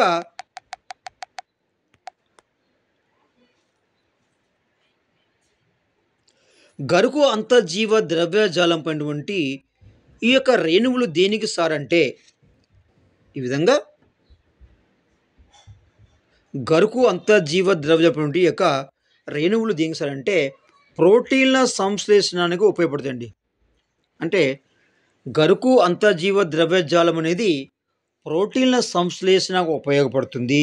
అదేవిధంగా నునుపు అంతర్జీవ ద్రవ్యజాలం అనేది లిపిడ్లు లేదా క్రొవ్వు అణువుల సంశ్లేషణానికి తోడ్పడుతుంది. అంటే అంతర్జీవ ద్రవ్యజాలం రెండు రకాలు, ఒకటేమో గరుకు, ఒకటేమో నునుపు. గరుకు అంతర్జీవ ద్రవ్యజాలం అనేది ప్రోటీన్ల సంశ్లేషణకు తోడ్పడితే నునుపు అంతర్జీవ ద్రవ్యజాలం అనేది లిపిడ్లు లేదా క్రొవ్వు అణువుల సంశ్లేషణానికి తోడ్పడుతుంది. సంశ్లేషించబడిన ప్రోటీన్లు లిపిడ్లు అవసరం బట్టి కణములోని వివిధ భాగాలకు పంపబడతాయి. గుర్తుంచుకోండి, గరుకు అంతర్జీవ ద్రవ్యజాలమేమో మరి ప్రోటీన్ల సంశ్లేషణము, నునుపు అంతర్జీవ ద్రవ్యజాలం అనేది లిపిడ్లు అదేవిధంగా లిపిడ్ లేదా క్రొవ్వు అణువుల సంశ్లేషణకి ఉపయోగపడుతుంది. ఇది ముఖ్యమైన బిట్ అండి. రైట్. ఈ యొక్క గరుకు నునుపు అంతర్జీవ ద్రవ్యాల గురించి కూడా మళ్ళీ బిట్స్ కూడా అడిగేటువంటి అవకాశం ఉంటుంది. నెక్స్ట్ పోతే ఈ యొక్క నునుపు అదేవిధంగా గరుకు అంతర్జీవ ద్రవ్యం యొక్క విధి అయిపోయిందండి. మరి అంతర్జీవ ద్రవ్యజాలాన్ని ఉపయోగించి కొన్ని ప్రోటీన్లు, లిపిడ్లు ప్లాస్మా పొర నిర్మాణంలో తోడ్పడతాయి. అంతర్జీవ ద్రవ్యజాలాన్ని ఉపయోగించి మరి ప్రోటీన్లు అదేవిధంగా లిపిడ్లు అనేవి ప్లాస్మా పొర యొక్క అంటే కణాన్ని ఆవరించినటువంటి ఈ యొక్క కణ త్వచము లేదా ప్లాస్మా పొర యొక్క నిర్మాణంలో ఉపయోగపడతాయి. అంటే ఇక్కడ ప్లాస్మా పొరలో ఏముంటుంది సార్ అంటే ప్రధానంగా ప్రోటీన్లు, లిపిడ్లు ఉంటాయి అని మనం గుర్తుపెట్టుకోవాలి. ఇక నెక్స్ట్ పోతే అంతర్జీవ ద్రవ్యజాలం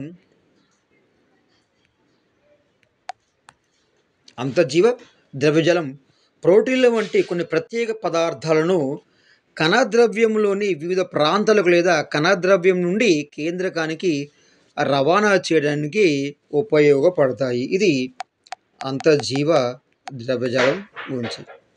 ఇక నెక్స్ట్ పోతే కాలేయ కణాల్లో వెరీ ఇంపార్టెంట్.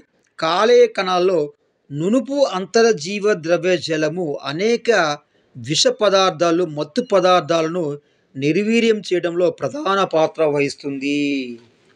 కాలేయ కణాల్లో అంటే కాలేయంలో ఉన్నటువంటి కణాల్లో ఏ అంతర్జీవ ద్రవ్యజాలం ఉంటుందంటే నునుపు అంతర్జీవ ద్రవ్యజాలం ఉంటుంది. అంటే కాలేయ కణాల్లో ఉండే ఈ యొక్క నునుపు అంతర్జీవ ద్రవ్యజాలం ఏం చేస్తారంటే అనేక విష పదార్థాలను అదేవిధంగా మత్తు పదార్థాలను నిర్వీర్యం చేయడంలో ప్రధాన పాత్ర వహిస్తుంది. ఇది అంతర్జీవ ద్రవ్యజాలం యొక్క ప్రధానమైన విధిగా చెప్పవచ్చు.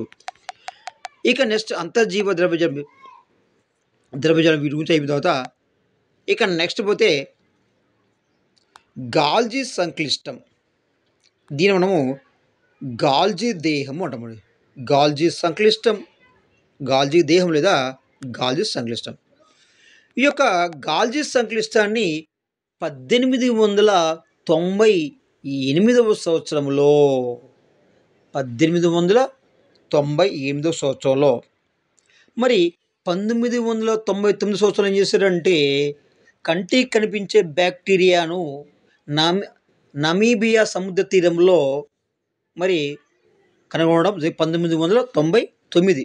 మరి 1898లో కామిలో గాల్జీ అటువంటి శాస్త్రవేత్త ఈ యొక్క గాల్జీ సంక్లిష్టాన్ని సంయుక్త సూక్ష్మదర్శినిలో పరిశీలించండి. ఎవరండి? కామిలో గాల్జీ. ఎప్పుడు? 1898 సంవత్సరంలో. రైట్. కానీ ఈ యొక్క గాల్జీ సంక్లిష్టం యొక్క అతి చిన్న నిర్మాణాన్ని అంటే గాల్జీ సంక్లిష్టంలో నుండి ఇంకా లోపలి అంతర్భాగాలను పరిశీలించడానికి మరి ఎలక్ట్రాన్ సూక్ష్మదర్శిని ద్వారా మాత్రమే స్పష్టంగా పరిశీలించగలం. ఈ యొక్క కామిలో గాల్జీ 1898 సంవత్సరంలో కామిలో గాల్జీ ఈ యొక్క గాల్జీ సంక్లిష్టాన్ని సంయుక్త సూక్ష్మదర్శిలో పరిశీలించాడు. కానీ దీని యొక్క అతి సూక్ష్మ నిర్మాణాన్ని పరిశీలించడానికి ఎలక్ట్రాన్ సూక్ష్మదర్శిని ద్వారా మాత్రమే స్పష్టంగా పరిశీలించగలం. రైట్. ఇప్పుడు ఈ కణాంగం గురించి నేర్చుకుందామండి. ఈ కణాంగము అనేక త్వచాలతో నిర్మితమై ఉంటుంది. Very important. ఈ యొక్క గాల్జీ సంక్లిష్టం అనేది అనేక కణాలతో నిర్మితం ఉంటుంది. ఈ త్వచాలు కూడా తిత్తులు అదేవిధంగా నాళాలు మాదిరిగా ఉంటాయి. ఏ విధంగా అంతర్జీవ ద్రవ్యజాలము మరి నాళాలు లెక్క ఉంటాయో అలానే ఈ యొక్క గాల్జీ సంక్లిష్టం కూడా వీటి యొక్క త్వచాలు అనేవి తిత్తులు కలిగిన నాళాల మాదిరిగా ఉంటాయి. మధ్య కుహరం చుట్టూ ఏకత్వచపు పొర కప్పు ఉంటుంది. ఈ పొర సంచుల వంటి నిర్మాణాలు ఏర్పరచుకొని ఉంటుంది. రైబోజోములలో ఉత్పత్తి అయిన ప్రోటీన్లు మరియు రైబోజోములలో ఉత్పత్తి అయినటువంటి ఎక్కడ ఈ రైబోజోములు అంటే అంతర్జీవ ద్రవ్యజాలం పైన రేణువుల వంటి నిర్మాణాలు ఉంటాయి కాబట్టి ఉంటాయి వాటి మనము రైబోజోములు అంటాము. మరి యొక్క రైబోజోముల నుండి ఉత్పత్తి అయినటువంటి యొక్క ప్రోటీన్లు మరియు ఇతర పదార్థాలు అనేవి గాల్జీ సంక్లిష్టాన్ని చేరుకుంటాయండి. ఈ యొక్క గాల్జీ సంక్లిష్టాన్ని రైబోజోములు ఉత్పత్తి అయినటువంటి ప్రోటీన్లు మరియు ఇతర పదార్థాలన్నీ కూడా ఈ యొక్క గాల్జీ సంక్లిష్టాన్ని చేరుకుంటాయి. అంటే బస్ స్టాండ్ లెక్క అన్నమాట. రైట్, అందరూ ఏ విధంగా బస్ స్టాండ్కి వెళ్తారో బస్సు పోయేటప్పుడు అలా ఈ యొక్క గాల్జీ సంక్లిష్టాన్ని చేరుకుంటాయి ఈ యొక్క రైబోజోములు ఉత్పత్తి అయిన ప్రోటీన్లు మరియు ఇతర పదార్థాలు. చేరుకొని ఇక్కడ ఈ పదార్థాలు కొంత మార్పు చెందుతాయి.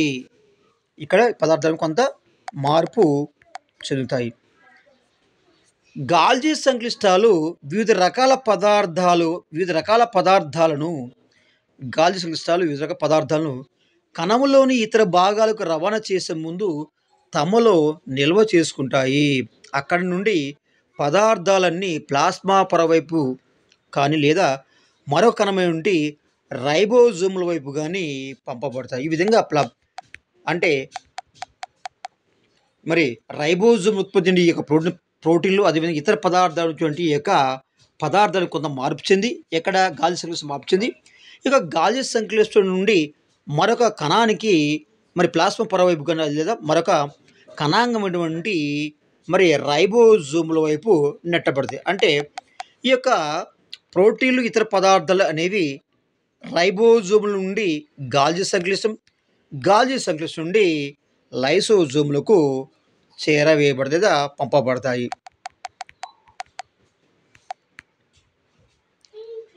పంపబడిన తర్వాత ఈ పదార్థాలు ప్లాస్మా పొరకి చేరుకున్న పిదప కణం నుండి స్రవించబడతాయి. కొన్ని సందర్భాల్లో కణాంగాలు కణత్వచాలను ఉత్పత్తి చేయడంలో కానీ అదేవిధంగా మరమ్మతు చేయడం కానీ తోడ్పడతాయి. కొన్ని సందర్భాల్లో ఏ కణాంగాలు యొక్క గాల్జీ సంక్లిష్టాలు కొన్ని సందర్భాల్లో ఈ యొక్క గాల్జీ సంక్లిష్టాలు కణాంగాలు ఏంటంటే కణత్వచాలను పునరుత్పత్తి చేయడంలో కానీ లేదా మరమ్మతులు చేయడం కానీ తోడ్పడతాయి. వివిధ రకాల కణాల్లో గాల్జీ సంక్లిష్టాల సంఖ్య అనేది వేరువేరుగా ఉంటుందండి. వివిధ రకాల కణాల్లో ఈ యొక్క గాల్జీ సంక్లిష్టాల సంఖ్య అనేది వేరువేరుగా ఉంటుంది. ఎంజైమ్ లేదా హార్మోన్లు స్రవించే కణాల్లో గాల్జీ సంక్లిష్టాల యొక్క సంఖ్య అనేది ఎక్కువ ఉంటుంది. ఈ యొక్క ఎంజైమ్ లేదా హార్మోన్లను స్రవించే కణాల్లో గాల్జీ సంక్లిష్టాలు స్రవించే కణాల్లో ఈ యొక్క గాల్జీ సంక్లిష్టాలు ఎక్కువ సంఖ్యలో ఉంటాయి. ఎక్కడ ఉంటాయి అంటే ఎంజైమ్ లేదా హార్మోన్లు స్రవించే కణాల్లో ఏముంటాయంటే గాల్జీ సంక్లిష్టాలు ఎక్కువ సంఖ్యలో ఉంటాయి. ఇది గాల్జీ సంక్లిష్టం. ఇది రెండవ కణాంగం. ఇక నెక్స్ట్ కణం వచ్చేసి లైసోజోమ్స్.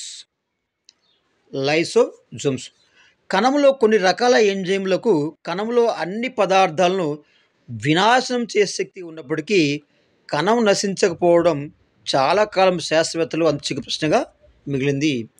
కణద్రవ్యంలో అతి చిన్న రేణువులు పరిశీలించిన తర్వాత ఈ సమస్య పరిష్కారాన్ని కనుగొనగలిగారు.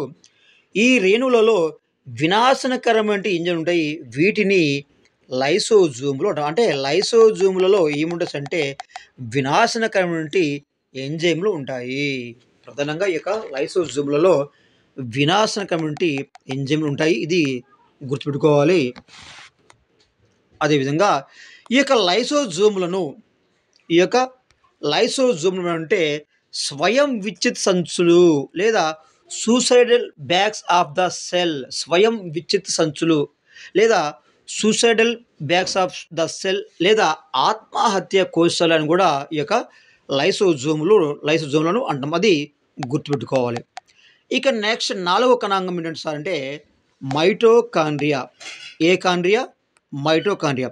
ఈ యొక్క మైటోకాండ్రియాను ఎక్కడ పరిశీలిస్తారంటే ఉల్లి పొరలో పరిశీలిస్తారు. Very important. మైటోకాండ్రియాను ఉల్లి పొరలో ఉల్లి పొరలో పరిశీలిస్తారు.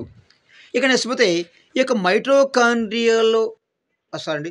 ఈ యొక్క ఉల్లి పొరలో ఉన్నటువంటి ఈ యొక్క మైటోకాండ్రియాను అభిరంజనము చేయడానికి వాడేటువంటి అభిరంజకము ఏంటి సార్ అంటే Janus B green. Very important. మైటోకాండ్రియాలను అధ్యయనం చేయడానికి లేదు, మైటోకాండ్రియాను చూడడానికి, మైటోకాండ్రియాను పరిశీలించడానికి వాడేటువంటి అభిరంజకము జానస్ గ్రీన్ బి. అదే విధంగా ఇంకోటి ఉందండి, ఏంటివి బ్యాక్టీరియాలు కూడా ఈ యొక్క జానస్ గ్రీన్ బి ఉపయోగించి ఈ యొక్క మైటో కాదండి, బ్యాక్టీరియాలు కూడా ఆడ చూడవచ్చు. రైట్. ఇక్కడ ప్రధానంగా మైటోకాండ్రియాలను ఉల్లి పొరల యొక్క కణాల్లో పరిశీలిస్తున్నారు. అదేవిధంగా ఈ యొక్క మైటోకాండ్రియాను పరిశీలించడానికి ప్రధానంగా జానస్ గ్రీన్ బి అనేటువంటి అభిరంజకాన్ని ఉపయోగిస్తారు. ఇది గుర్తుపెట్టుకోవాలి. ఇక నెక్స్ట్ పోతే మైటోకాండ్రియా ప్రధానంగా ఉంటే ఈ యొక్క మైటోకాండ్రియా అనేది 2 పొరలను కలిగి ఉంటుంది. ఈ యొక్క మైటోకాండ్రియా అనేది పైన 2 రకాల పొరలు కలిగి ఉంటుంది. ఒకటేమో వెలుపలి పొర, రెండవది లోపల పొర. ఈ యొక్క లోపలి పొర అనేది ముడతలు పడి ఉంటుంది. ఈ ముడతలు పడి ఉంటే ఈ యొక్క నిర్మాణాన్ని ఏమంటే క్రిస్టే అంటాము. ఈ క్రిస్టే మధ్య భాగంలో ఉన్నటువంటి ఒక ప్రత్యేక పదార్థం ఉంటుంది. ఈ పదార్థాన్ని ఏమంటే మాత్రిక అంటాము. వెలుపల పొర అనేది నునుపుగా ఉంటుంది, లోపల పొర అనేది మరి ముడత పొర ఉంటుంది. ఈ ముడతలు కలిగి ఈ భాగం క్రిస్టడము. ఈ క్రిస్టే మధ్య ఉండే ఈ యొక్క పదార్థాన్ని మనం అంటే మాత్రిక అంటాము. ఈ యొక్క మైటోకాండ్రియా ఎలా చూస్తాం సార్ అంటే ఎలక్ట్రాన్ సూక్ష్మదర్శనం ద్వారా మాత్రమే స్పష్టంగా చూడవచ్చు. ఇది గుర్తుపెట్టుకోండి. ఇక నెక్స్ట్ పోతే ఈ యొక్క సూక్ష్మదర్శనంలో చూసినప్పుడు ఈ యొక్క మైటోకాండ్రియాలు అనేవి ఆకుపచ్చ రంగులో మొన్న 2024 డిఎస్సిలో మొదటి సెక్షన్లో అటువంటి బిట్ ఏంటంటే మైటోకాండ్రియాలు ఏ రంగును కలిగి ఉంటాయని అడమైతే జరిగిందండి. మైటోకాండ్రియాలు ఏ రంగును కలిగి ఉంటాయని అంటే ప్రశ్న రావడం జరిగింది. ఈ యొక్క మైటోకాండ్రియాలు సూక్ష్మదర్శనంలో పరిశీలిస్తే ఇవి ఆకుపచ్చ రంగులో కనిపిస్తున్నాయి. ఇది వెరీ ఇంపార్టెంట్. సూక్ష్మదర్శనంలో ఆకుపచ్చ రంగులో గుండ్రంగా కానీ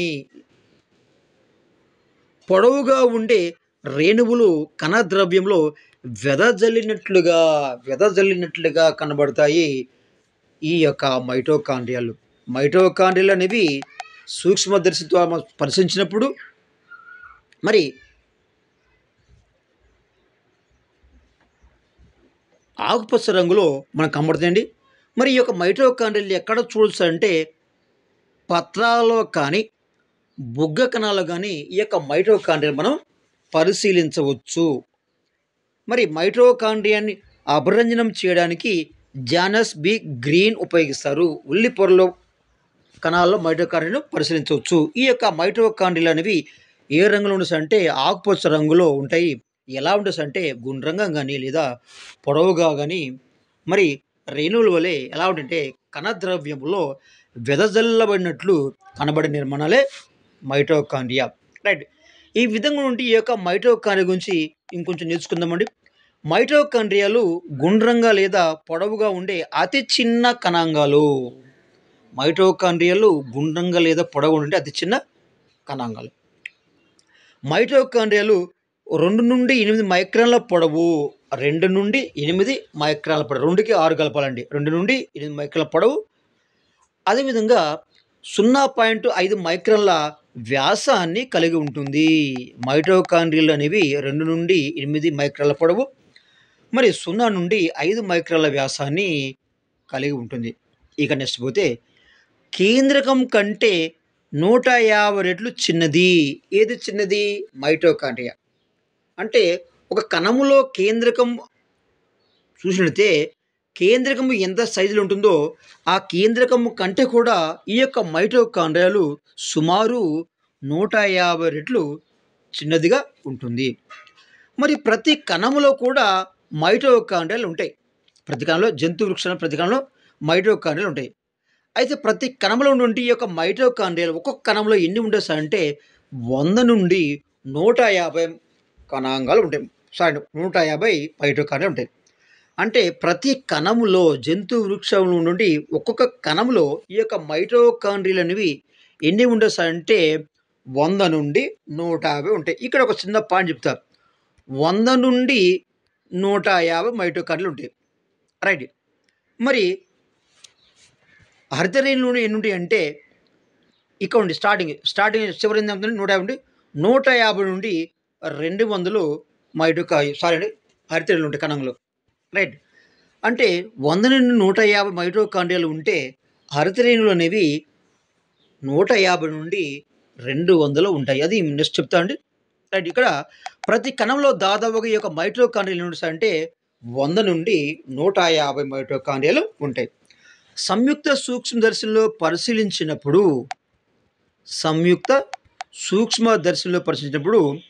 ఈ యొక్క మైటోకాండ్రియాలు గుండ్రంగా లేదా పొడవుగా ఉండే చుక్కల మాదిరిగా కణంలో కనిపిస్తాయి. ఎలక్ట్రాన్ సూక్ష్మదర్శిని ద్వారా మాత్రమే మైటోకాండ్రియా యొక్క అంతర్నిర్మాణాన్ని పరిశీలించవచ్చు. అంటే మైటోకాండ్రియాను చూడడానికి మనము సంయుక్త సూక్ష్మదర్శిని ఉపయోగిస్తాము. కానీ మైటోకాండ్రియా యొక్క అంతర్నిర్మాణాన్ని పరిశీలించడానికి మాత్రం మనం ఎలక్ట్రాన్ సూక్ష్మదర్శిని ఉపయోగిస్తాం. ఇది రెండింటికి గుర్తుపెట్టుకోవాలి. మైటోకాండ్రియా అంతర్నిర్మాణాన్ని పరిశీలించడానికి ఈ క్రింది వాళ్ళు దేన్ని ఉపయోగిస్తారు? సరళ సూక్ష్మదర్శిని, సంయుక్త సూక్ష్మదర్శిని, ఎలక్ట్రాన్ సూక్ష్మదర్శిని, పైవన్నీ అని ఇచ్చడం అవకాశం కాబట్టి మనం ఖచ్చితంగా మైటోకాండ్రియా యొక్క అంతర్నిర్మాణం పరిశీలించడానికి ఎలక్ట్రాన్ సూక్ష్మదర్శిని అని మాత్రం మనం గుర్తుపెట్టుకోవాల్సి ఉంటుంది. నెక్స్ట్, నమూనా కణంలో చూపిన మైటోకాండ్రియా పటం అనేది ఊహాజనితమైందండి. నమూనా కణంలో చూపించబడిన మైటోకాండ్రియా అనేది ఊహాజనితమైంది అని పాయింట్ గుర్తుపెట్టుకోండి. నెక్స్ట్, మరి ఎలక్ట్రాన్ సూక్ష్మదర్శిని ద్వారా ఈ యొక్క మైటోకాండ్రియాను పరిశీలించినప్పుడు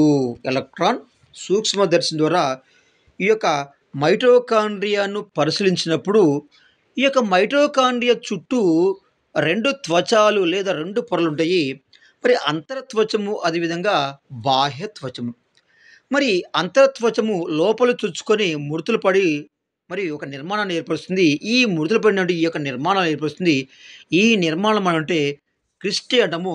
క్రిస్టే మధ్య మనం స్నిగ్ధ పదార్థం ఆల్రెడీ చెప్పాము. స్నిగ్ధ పదార్థం ఉంటుంది. దీని మాత్రిక లేదా మ్యాట్రిక్స్ అంటాము. ఇక నెక్స్ట్ బాహ్య త్వచం అనేది నునుపుగా ఉండడం అయితే జరుగుతుంది.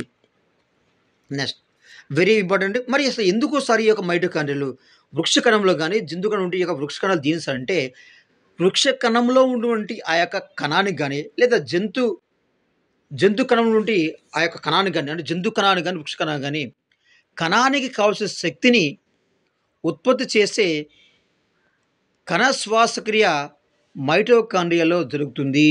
అంటే కణానికి కావాల్సినటువంటి శక్తి కాబట్టి ఈ కణానికి కావాల్సిన శక్తిని ఉత్పత్తి చేసేటువంటి ఈ యొక్క శ్వాసక్రియ అనేది ఎక్కడ జరుగుతుంది అంటే మైటోకాండ్రియా జరుగుతుంది. శ్వాసక్రియ జరుగుతుంది మైటోకాండ్రియాలో జరుగుతుంది. కాబట్టి ఈ యొక్క మైటోకాండ్రియాను మనం అంటే కణశక్యాగారాలు, మైటోకాండ్రియాను కణశక్యాగారాలు, powerhouses of the cell లేదా శక్తి ఉత్పాదక కేంద్రాలు అని కూడా అంటాము. ఈ యొక్క మైటోకాండ్రియా అంటే మైటోకాండ్రియా మన కణానికి శక్తి కావాలి. కణానికి శక్తి కావాలంటే ఏం చేయాలి? శ్వాసక్రియ జరగాలి. మరి శ్వాసక్రియ ఎక్కడ చూస్తారంటే మైటోకాండ్రియాలో జరుగుతుంది. కాబట్టి ఈ యొక్క మైటోకాండ్రియా మనం అంటే కణశక్యాగారాలు, powerhouses of the cell అంటాము.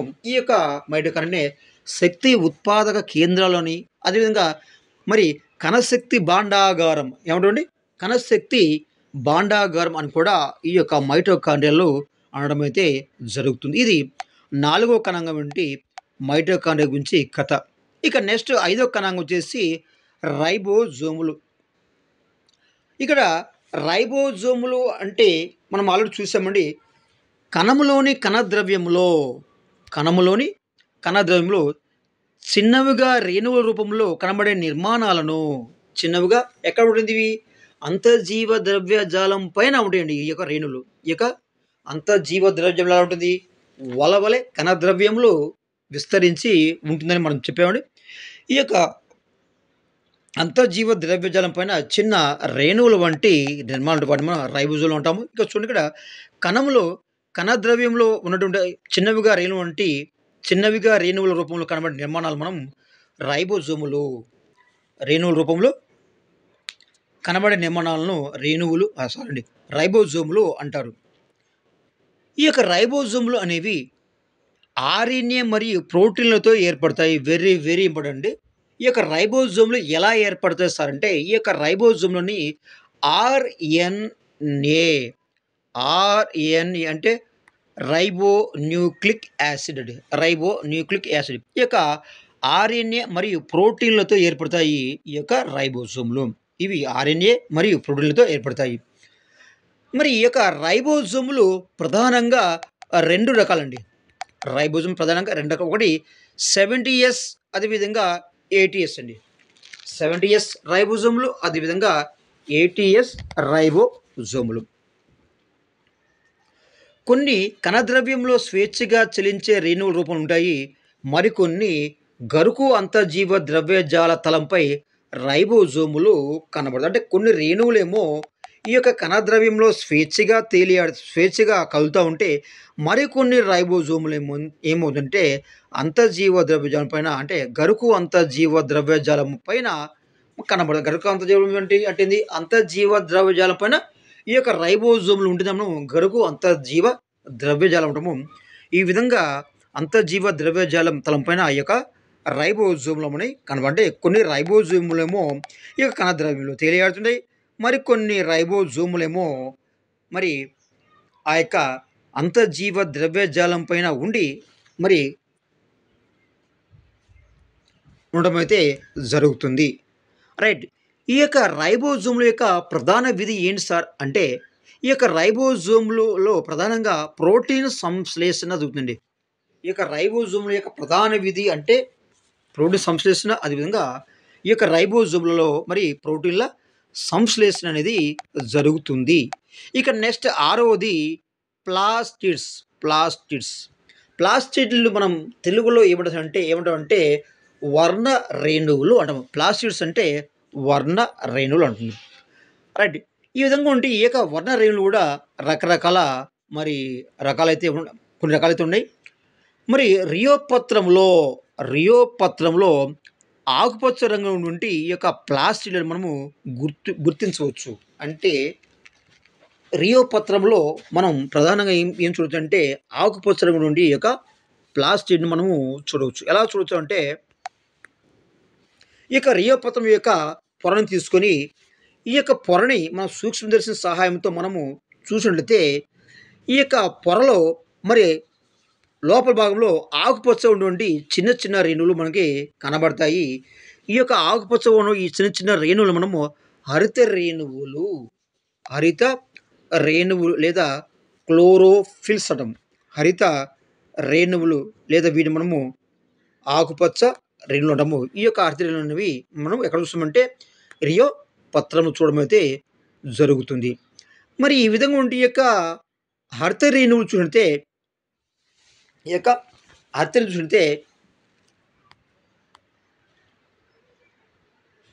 మరి ఆకుపచ్చ రంగులు మాత్రమే ఉంటాయి. మరి ఈ యొక్క ప్లాస్టిడ్లు ప్రధానంగా 3 రకాలండి. ప్లాస్టిడ్స్ అనేవి ప్రధానంగా 3 రకాలు ఉంటాయి. మరి ఈ యొక్క హరిత రేణువులు అనేవి సాధారణంగా మనం కుంట నీటి నుండి శైవలాలను సేకరించి వాటిని మనం సూక్ష్మదర్శితో చూసినట్లయితే అక్కడ మనకి ఆకుపచ్చ నిర్మాణం కనబడతాయి. దానికి కారణం అంటే వాటిలో ఆ యొక్క శైవలాల్లో హరిత రేణువులు ఉండటమే. మరి ప్లాస్టిడ్లు అనేవి ప్రధానంగా ఎక్కడ ఉంటాయంటే మొక్కలలో మాత్రమే ఉంటాయి. ఈ యొక్క ప్లాస్టిడ్లను మనం అంటే వర్ణ రేణువులు అంటాము.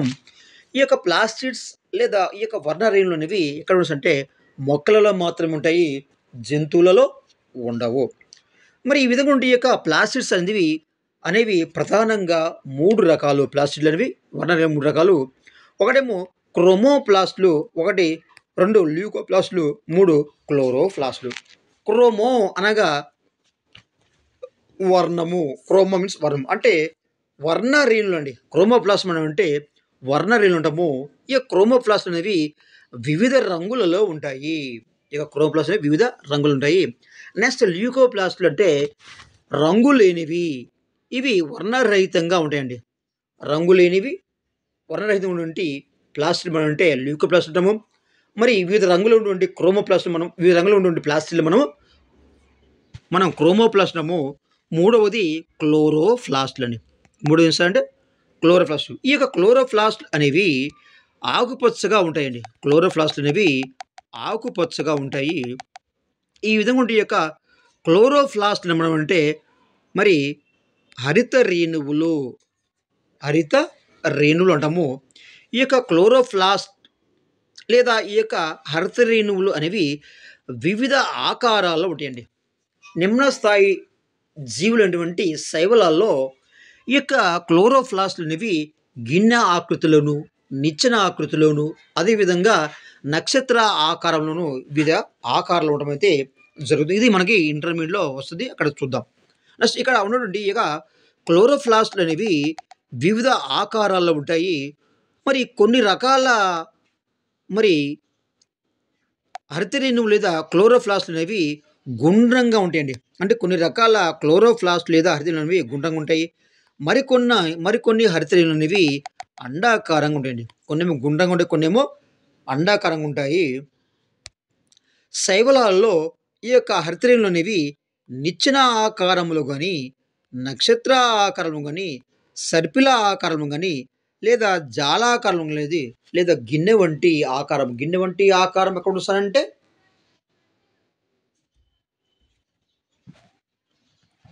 గిన్నె వంటి ఆకారం గూడా కలిగి ఉంటాయి. రైట్. ఈ విధంగా శైవలాల యొక్క హరితరేణులు అనేవి నిచ్చెన ఆకారంలోను, నక్షత్ర ఆకారంలో, సర్పిల ఆకారంలో గాని, అదే విధంగా జాలాకారంలో గాని ఉంటాయి. ఈ యొక్క హరిత రేణువులు. రైట్. శైవలాల్లో హరితరేణువులు ఏ ఆకారం కలిగి ఉంటాయంటే మనం నిచ్చెన, నక్షత్రాకారం, అదేవిధంగా సర్పిలాకారం, జలాకారం అని ఖచ్చితంగా గుర్తుపెట్టుకోవాల్సుంది. ఇది క్లోరోప్లాస్ట్ లేదా హరిత రేణువులు. రైట్. బాగా ఎదిగిన మొక్కలలో బాగా ఎదిగిన మొక్కల్లో హరిత రేణువులు అనేవి హరిత రేణువులనేవి 4-10 మైక్రాన్ల వ్యాసాన్ని కలిగి ఉంటాయి. అదే మైటోకాండ్రియాలో అయితే 2-8 మైక్రాన్ల వ్యాసాన్ని కలిగి ఉంటాయి. సో 8 మైక్రాన్ల పొడవు, అదేవిధంగా వ్యాసం ఎంత 0.5 అనుకుంటా. అంత వ్యాసాన్ని కలిగి ఉంటాయి. ఇక్కడ చూద్దామండి. ఇక్కడ బాగా ఎదిగినటువంటి ఈ యొక్క మొక్కల హరితరేణులు అనేవి మరి 10 ను న సుమారు సుమారు సారీ 4-10 మైక్రాన్ల వ్యాసాన్ని కలిగి ఉండండి. 10 మైక్రాన్ల వ్యాసాన్ని కలిగి ఉంటాయి. కిరణజన్య సంయోగక్రియలో సూర్యకాంతిలోని సౌరశక్తిని గ్రహించి కిరణజన్య సంయోగక్రియలో కిరణజన్య సంయోగక్రియను ఏమంటామంటే నిర్మాణ క్రియ అంటాం. ఏమంటాం మనం? నిర్మాణ క్రియ అంటాం. విచ్ఛిన్న క్రియ అంటే ఏంది? శ్వాసక్రియ. శ్వాసక్రియనేమో విచ్ఛిన్న క్రియ అంటాం. నిర్మాణ క్రియని కిరణజన్య సంయోగక్రియ అంటాం. ఇది గుర్తుపెట్టుకోవాలి. ఇవి కూడా 2 బిట్స్ ఇంపార్టెంటే. నెక్స్ట్ కిరణజన్య సంయోగక్రియలో సూర్యకాంతిలోని సౌరశక్తిని గ్రహించి రసాయన శక్తిగా మార్చడమే హరిత రేణువుల యొక్క క్లోరోప్లాస్ట్ యొక్క ముఖ్యమైన విధి. హరిత రేణువుల యొక్క ముఖ్యమైన విధి ఏంటంటే కిరణజన్య సంయోగక్రియలో ఇది మనం ఫోటోసింథసిస్ అంటామండి. కిరణజన్య సంయోగక్రియలో సూర్యకాంతిలోని సౌరశక్తిని గ్రహించి రసాయనిక శక్తిని హరిత రేణు గ్రహించి రసాయనిక శక్తిగా మాత్రమే సౌరశక్తిని గ్రహించి రసాయన శక్తిగా మాత్రమే ఈ యొక్క హరిత రేణువుల ముఖ్యమైన విధి. హరిత రేణువుల ముఖ్యమైన విధి. ఇది హరిత రేణువులు అండి. అక్కడ నెక్స్ట్ ఇక్కడ మీకు తెలిసిన ఒక పాయింట్ ఉందండి. రైట్. ఇక్కడ ఉండి కొన్ని కణాల్లో కణాంగాలు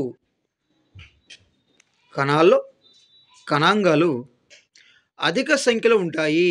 కణాలలో కొన్ని కణాంగాలు అధిక సంఖ్యలో ఉంటాయి. ఉదాహరణకు కిరణజన్య సంయోగక్రియలో పాల్గొనే కణాలలో ఈ క్లోరోప్లాస్ట్ అనేవి 50-200 వరకు ఉంటాయండి.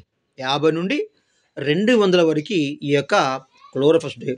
మైటోకాండ్రియాలో అయితే 100-150 ఉంటే మైటోకాండ్రియా కణంలో, కానీ క్లోరోప్లాస్ట్ మాత్రము 50-200 వరకే ఉంటాయి. ఇవి క్లోరోఫిల్ లేదా హరిత రేణువు యొక్క వివరణ.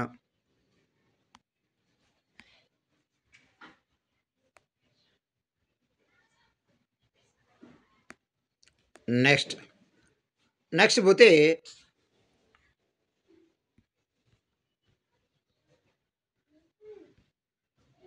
ప్లాస్టిక్స్ అయిపోయింది ఆరోది. ఏడవది రిక్తికలు, వ్యాక్యూల్స్ అంటామండి రిక్తికలు.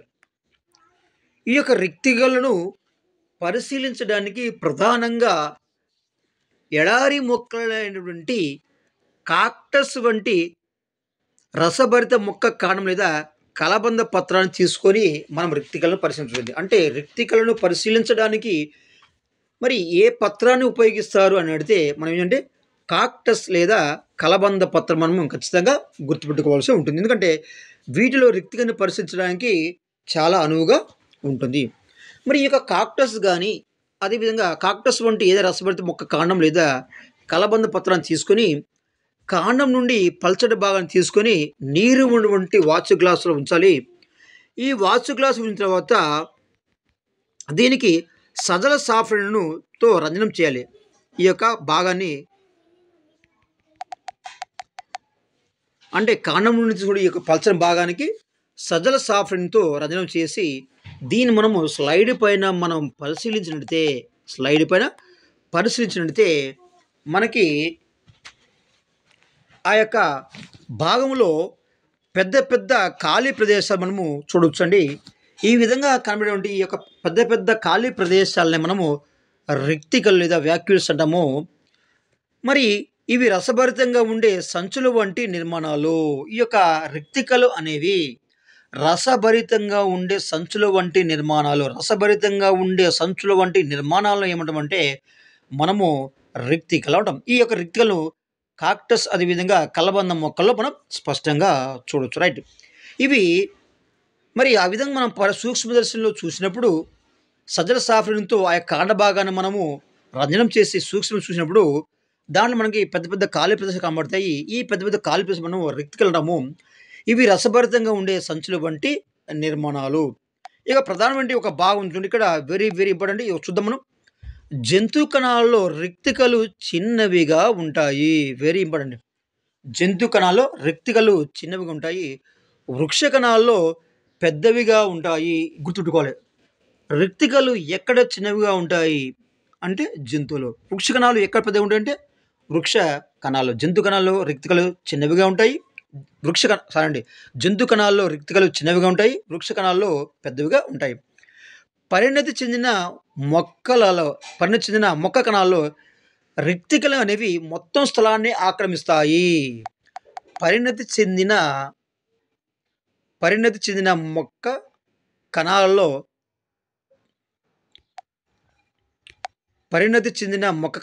రిక్తికలు మొత్తం స్థలాన్ని ఆక్రమిస్తాయి.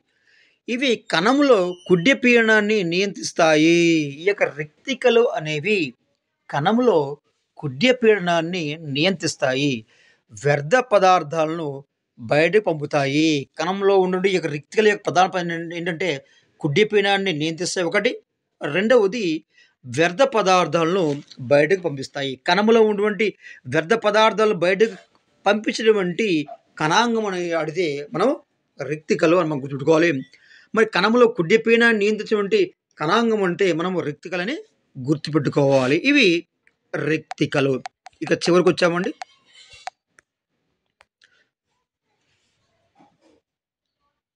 రైట్.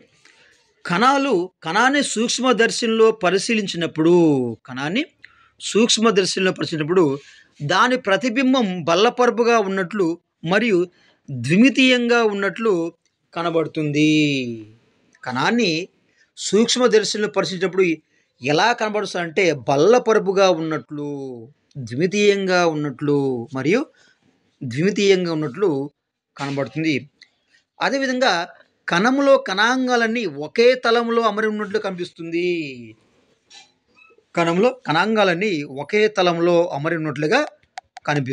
మనం కణంలో చూసినప్పుడు కణాంగాలని ఒకే తలంలో అమరి ఉన్నట్లు కనిపిస్తాయి. ఇక నెక్స్ట్ పోతే వెరీ ఇంపార్టెంట్. రైట్. ఈ విధంగా ప్రతి కణములో కణత్వచం వివిధ కణాంగాలు నిర్దిష్టంగా అమరి ఉండటం వలన కణం నిర్దిష్ట ఆకారాన్ని పొంది విధులను నిర్వర్తించగలుగుతుంది. ఈ విధంగా ప్రతి కణంలో కణత్వచము, వివిధ కణాంగాలు నిర్దిష్టంగా అమరి ఉండటం వల్ల కణం నిర్దిష్ట ఆకారాన్ని పొంది వివిధ కణ విధులను నిర్వహించగలుగుతుంది. ఇక నెక్స్ట్, మరి ఈ కణాలు ఎక్కడి నుండి వస్తాయి? ఈ యొక్క సిద్ధాంతం ఉందండి. ఇప్పటి వరకు జరిగిన కణ పరిశీలనలో సజీవులన్నీ కూడా కణాలతో నిర్మితమై ఉంటాయి. సజీవులన్నీ కూడా కణాల చేత నిర్మితమై ఉంటాయి. వెరీ వెరీ ఇంపార్టెంట్ అండి. సజీవులన్నీ కణాల చేత నిర్మితం ఉంటాయి. నెక్స్ట్, ప్రతి కణంలో కేంద్రకము ఉంటుంది. ప్రతి కణంలో కేంద్రకము ఉంటుందని కూడా తెలుసు. 1838-39 సంవత్సర కాలంలో 1838-39 సంవత్సర కాలంలో ఇద్దరు శాస్త్రవేత్తలు దీన్ని సిద్ధాంతంగా ప్రతిపాదించారు. దేనిని? ఈ యొక్క కణాన్ని. 1838-39 సంవత్సర కాలంలో ఇద్దరు శాస్త్రవేత్తలు దీన్ని సిద్ధాంతంగా ప్రతిపాదించారు. మాథియస్ జాకబ్ స్లీడన్, షార్ట్గా స్లీడన్ అంటామండి. స్లీడన్ మరియు థియోడర్ స్వాన్. మాథియస్ జాకబ్ స్లీడన్ ఈ కణాన్ని సిద్ధాంతంగా మరి ప్రతిపాదించారు. ఎవరంటే మాథియస్ జాకబ్ స్లీడన్. మాథియస్ జాకబ్ స్లీడన్ మరియు థియోడర్ స్వాన్, అంటే స్లీడన్ అండ్ స్వాన్ అనే ఇద్దరు శాస్త్రవేత్తలు కణ సిద్ధాంతాన్ని ప్రతిపాదించారు. కణ సిద్ధాంతాన్ని ప్రతిపాదించిన శాస్త్రవేత్తలు ఎవరంటే మన మాథియస్ జాకబ్ స్లీడన్, షార్ట్గా స్లీడన్ మరియు థియోడర్ స్వాన్ అనే ఇద్దరు శాస్త్రవేత్తలు కణ సిద్ధాంతాన్ని ప్రతిపాదించారు. అయితే ఈ ఇద్దరు శాస్త్రవేత్తల్లో స్లీడన్ వృక్ష శాస్త్రజ్ఞుడు. ఎవరండి? స్లీడన్ ఎవరండి? ఈ యొక్క స్లీడన్ వృక్ష శాస్త్రజ్ఞుడు. స్వాన్ జంతు శాస్త్రవేత్త.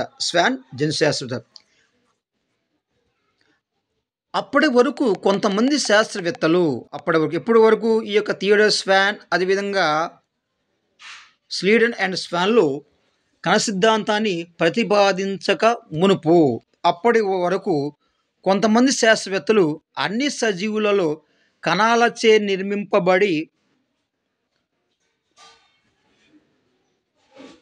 ఉంటాయనే విషయాన్ని తమదైన శైలిలో వ్యక్తీకరించినప్పటికీ అన్ని సజీవులలో కణాలచే నిర్మించబడి ఉంటాయనే విషయాన్ని తమదైన శైలిలో వ్యక్తీకరించినప్పటికీ మొట్టమొదటిగా స్లీడన్ మరియు స్వాన్ జంతు వృక్షరాజ్యంలోని జీవులన్నీ కణాలతో నిర్మితమై ఉంటాయనే అంశాన్ని నిర్ధారించారు. ఎవరు? స్లీడన్ అండ్ స్వాన్. చెప్పారంటే మొత్తం జంతు వృక్షరాజ్యంలోని జీవులన్నీ కణాలతో నిర్మితమై ఉంటాయనే అంశాన్ని నిర్ధారించారు. ఇంకో రకంగా చెప్పాలంటే ఇద్దరు శాస్త్రవేత్తలు వివిధ రకాల పరిశీలనలను సాధారణీకరించి అన్ని జీవులకు వర్తింపజేసే విధంగా కణ సిద్ధాంతాన్ని, సెల్ థియరీని ప్రతిపాదించారు. ఈ యొక్క స్లీడన్ అండ్ స్వాన్ ఏం చేశారంటే వివిధ రకాల పరిశీలనలు సాధారణీకరించి అన్ని సజీవులకు వర్తింపజేసే విధంగా కణ సిద్ధాంతాన్ని ప్రతిపాదించారు. ఇంతకు ప్రశ్న ఏంటంటే కణ సిద్ధాంతాన్ని ప్రతిపాదించిన శాస్త్రవేత్తలు ఎవరు అంటే స్లీడన్ అండ్ స్వాన్ అని గుర్తుపెట్టుకోవాల్సి ఉంటుంది. అందువల్ల కణ సిద్ధాంతాన్ని మొట్టమొదటిగా ప్రతిపాదించిన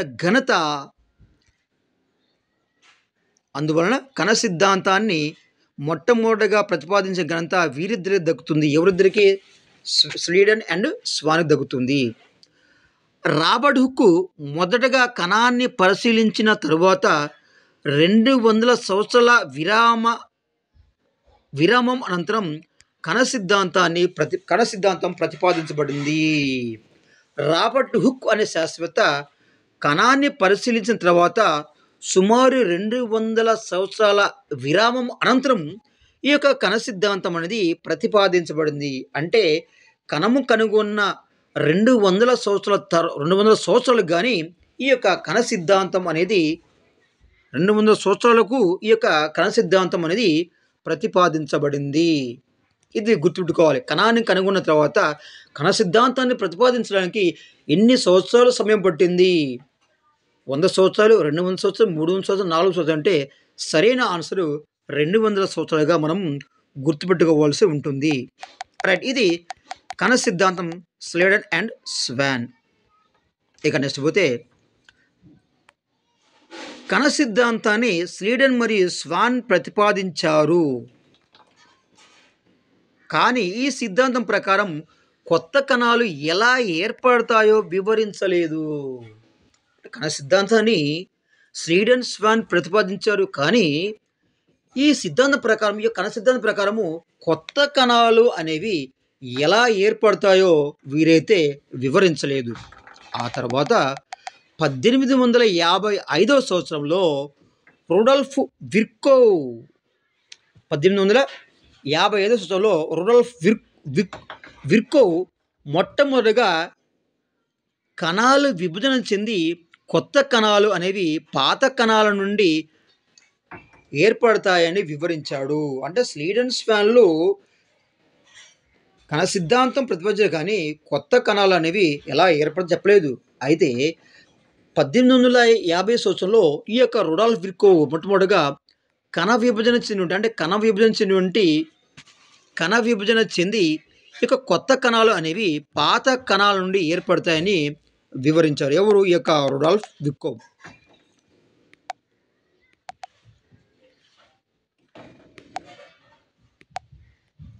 నెక్స్ట్, అసంపూర్తిగా ప్రతిపాదించిన కణ సిద్ధాంతాన్ని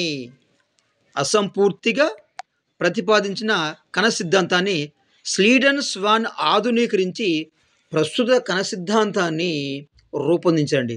ఫస్ట్ ఏమో అసంపూర్తిగా మరి కణ సిద్ధాంతాన్ని ప్రతిపాదిస్తే ఆ తర్వాత కొత్త కణాలు అనేవి కణ విభజన చెందినటువంటి పాత కణాల నుండి ఏర్పడతాయని ఈ 1850 సంవత్సరంలో విర్కోవ్ చెప్పిన తర్వాత ఈ యొక్క స్లీడెన్, స్వాన్లు ఈ యొక్క కణ సిద్ధాంతాన్ని ఆధునీకరించి ప్రస్తుతం ఉన్నటువంటి ఈ యొక్క కణ సిద్ధాంతాన్ని రూపొందించారు. దీని ప్రకారము కొన్ని పాయింట్స్ నేను చూద్దాము. దీని ప్రకారం జీవరాశులన్నీ ఈ కణ సిద్ధాంతం ప్రకారం అంటే ఆధునీకరించినటువంటి ఈ యొక్క కణ సిద్ధాంతం ప్రకారం జీవరాశులన్నీ ఒకటో పాయింట్, జీవరాశులన్నీ కణాలు వాటి ఉత్పన్నాలతో నిర్మింపబడి ఉంటాయి. ఈ యొక్క ఆధునీకరించినటువంటి కణ సిద్ధాంతం ప్రకారము ఈ యొక్క జీవరాశులన్నీ కణాలు వాటి ఉత్పన్నాలతో నిర్మించబడి ఉంటాయి. కణాలు అదేవిధంగా వాటి ఉత్పన్నాలతో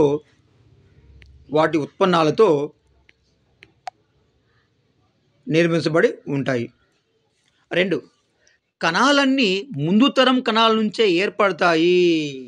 కణాలన్నీ ముందు తరం కణాల నుంచి ఏర్పడతాయని చెప్పారు. ఎవరు సార్ అంటే స్లీడెన్ అండ్ స్వాన్. కణ సిద్ధాంతంలో ఏంటంటే జీవరాశులన్నీ కణాలు వాటి ఉత్పన్నాలతో నిర్మించబడి ఉంటాయి. కణాలన్నీ ముందు తరం కణాల నుంచే ఏర్పడతాయని చెప్పారు. ఈ యొక్క కణ సిద్ధాంతంలో స్లీడెన్ మరియు స్వాన్లు. అది మనకు ఉన్నటువంటి మొదటి పాఠ్యాంశం వంటి కణం, అదేవిధంగా కణ నిర్మాణం, వాటి యొక్క కణాంగాలు, వాటి యొక్క విధులు. రైట్. దీనిలో కీలక పదాలు ఏంటంటే ప్లాస్మా పొర అంటే ఏంటి, విచక్షిస్తారం. అదేవిధంగా ప్లాస్మా పొర అంటే ఏంది, కణాన్ని ఆవరించి బయట ఉంటే దాన్ని మనం ప్లాస్మా పొర, దీన్ని మనం కణ త్వచమడం. విచక్షణ స్థలం అంటే మరి కొన్ని పదార్థాల లోపల కణం లోపలికి పోయడం కానీ రావడం కానీ చేసేటట్టు దాన్ని మనం విచక్షణ స్థలం అంటాం. ఇక కేంద్రక పూర్వకణం, నిజ కేంద్రకం అంటే కేంద్ర పూర్వకణం అంటే కేంద్రకాన్ని ఆవరించి కేంద్ర త్వచం లేకపోవడం. వీటి ఉదాహరణ నీలి ఆకుపచ్చ శైవలాలు, అదేవిధంగా బ్యాక్టీరియా చెప్పవచ్చు. రెండవది నిజ కేంద్రకణం అంటే కణంలో ఉంటే కేంద్రకాన్ని ఆవరించి కేంద్ర త్వచం ఉంటుంది, దాన్ని మనం నిజ కేంద్ర కణం అంటాము. ఇవి మొక్కల్లో అదేవిధంగా జంతువులో ఉండేటువంటి కణాలు మనము నిజ కేంద్రక కణాలు అంటాము. నెక్స్ట్ మనం ఎంచుకుంటే క్రోమోప్లాస్ట్ మనం అంటే మన వర్ణ రేణులు అంటాము. ఈ క్రోమోప్లాస్ట్లు ఇక ల్యూకోప్లాస్ట్ అంటే మరి వర్ణ రేణువులను మనం అంటే ఎలాంటి రంగు లేకుండా రేణువులు మనము మరి ల్యూకోప్లాస్ట్ అంటాము. ఇవన్నీ అదేవిధంగా కోశాలు, అదేవిధంగా క్రిస్టే అంటే చెప్పుకోండి ఆ మైటోకాండ్రియాలో ముడతలు పడి ఉన్నటువంటి మరి రెండవ పొరను మనము క్రిస్టే అంటాము. క్రిస్టల్ ఉన్నటువంటి ఆ పదార్థాన్ని మనం అంటే మాత్రిక అంటాం. ఇది మనం ఈ పాఠ్యాంశంలో మనం నేర్చుకున్నామండి. రైట్. అదే కాకుండా ఇంకేం నేర్చుకున్నామంటే జీవుల నిర్మాణాత్మక క్రియాత్మక ప్రమాణమే కణమన్నాము. జీవుల నిర్మాణాత్మక క్రియాత్మక ప్రమాణం కణమన్నాము. కణాన్ని ఆవరించి ప్రోటీన్లు లిపిడ్లతో నిర్మితమైనటువంటి ప్లాస్మా పొర ఉంటుందని చెప్పుకున్నాము. అంటే ఈ యొక్క ప్లాస్మా పొరలో ప్రోటీన్స్ లిపిడ్స్ ఉంటాయని చెప్పాము. అదేవిధంగా ఈ యొక్క ప్లాస్మా పొరను కూడా మనం విచక్షణ స్థరం అంటాము అని మనం నేర్చుకున్నాం. మరి మొక్కల కణాల్లో ప్లాస్మా పొర వెలుపల మరి సెల్యులోజ్ నిర్మితటువంటి కణ కవచం ఉంటుంది చెప్పుకున్నాము. అంటే అదనంగా ప్లాస్మా పొరతో పాటు మరి సెల్యులోజ్ నిర్మితటువంటి కణ కవచం ఉంటుంది. ఈ కణ కవచం అనేది కణానికి కావాల్సిన ఆకారాన్ని ఇస్తుందని మనం చెప్పుకున్నాం. ఇక నెక్స్ట్ పోతే కేంద్రక పూర్వ కణాల్లో అంటే నీలియాక్సై ఉదాహరణ నీలియాక్సైలలో కేంద్రక త్వచం అంటే కేంద్రకాన్ని ఆవరించి ఉండే త్వచం కేంద్ర త్వచం ఉండదని దీనికి ఉదాహరణగా మనం నీలియాక్సైలని మనం నేర్చుకున్నామండి. ఇక నెక్స్ట్ పోతే అంతర్జీవ ద్రవ్యజాలం మరి కణాంతర రవాణాలో సంశ్లేషక తలంగా ఉపయోగపడుతుంది నేర్చుకున్నాం. మరి జీర్ణక్రియ ఎంజైమ్లు కలిగి త్వచముతో కూడిన సంచులు వంటి నిర్మాణాలే ఈ యొక్క లైసోజోమ్స్ అని మనం నేర్చుకున్నామండి. మరి గాల్జీ సంక్లిష్టాలు త్వచపు దొంతర్లతో కోశాలు కలిగి హార్మోన్లను అదేవిధంగా ఎంజైమ్లను నిల్వ చేసినటువంటి నిర్మాణాలని తెలుసుకున్నాము. ఈ యొక్క మైటోకాండ్రియాలను ఎక్కడ ఉంటాయంటే శ్వాసక్రియ జరిగినటువంటి దాంట్లో ఈ యొక్క మైటోకాండ్రియా చెప్పుకున్నాము. ఈ యొక్క మైటోకాండ్రియా మనం కణశక్త్యాగారాలు పవర్ హౌస్ ఆఫ్ సెల్ కణశక్త్యాగారాలు లేదా శక్తి ఉత్పాదక కేంద్రము లేదా కణశక్తి భాండారం అని మనం నేర్చుకోవడం జరిగింది. ఇక నెక్స్ట్ అయితే కణంలో 3 రకాల ప్లాస్టిడ్లు ఉంటాయని వర్ణరేణులు ఉంటాయి. ఈ యొక్క 3 రకాల వర్ణరేణులు అంటే ఒకటి క్రోమోప్లాస్ట్ హరితరేణులు, క్రోమోప్లాస్టిడ్లు వర్ణరేణులు, అదేవిధంగా క్లోరోప్లాస్ట్ హరితరేణులు, అదేవిధంగా ల్యూకోప్లాస్టులు వర్ణరహిత రేణులని మనం నేర్చుకోవడం జరిగిందండి. అదేవిధంగా ఘన ద్రవ పదార్థాలను నిల్వ చేసినటువంటి సంచుల వంటి నిర్మాణాల రిక్తికలు అని చెప్పడం. ఈ యొక్క రిక్తికలు ప్రధానంగా మనం ఈ యొక్క ఎడారి మొక్కల్లో కాక్టస్ వంటి ఎడారి మొక్కల్లో ఈ యొక్క రిక్తికలు అని ఎక్కువ చెప్పుకున్నాం. మరి యొక్క అభిరుచి వంటి ఆ యొక్క మరి కణాల్లో ఈ యొక్క రిక్తికలు అనేవి ఎక్కువ స్థానాన్ని ఆక్రమిస్తాయని కూడా చెప్పుకున్నాం. అదేవిధంగా మరి కణ సిద్ధాంతంలో మనం ఏం చెప్పుకున్నామంటే కణాలని కూడా ముందు తరం కణాల నుంచే ఏర్పడతాయని కూడా మనం నేర్చుకున్నాం. ఇది పాఠ్యాంశంలోని మొత్తం అంశాల నుండి చూస్తున్న మరిన్ని అంశాలకే ప్రజ్ఞ ట్యుటోరియల్స్.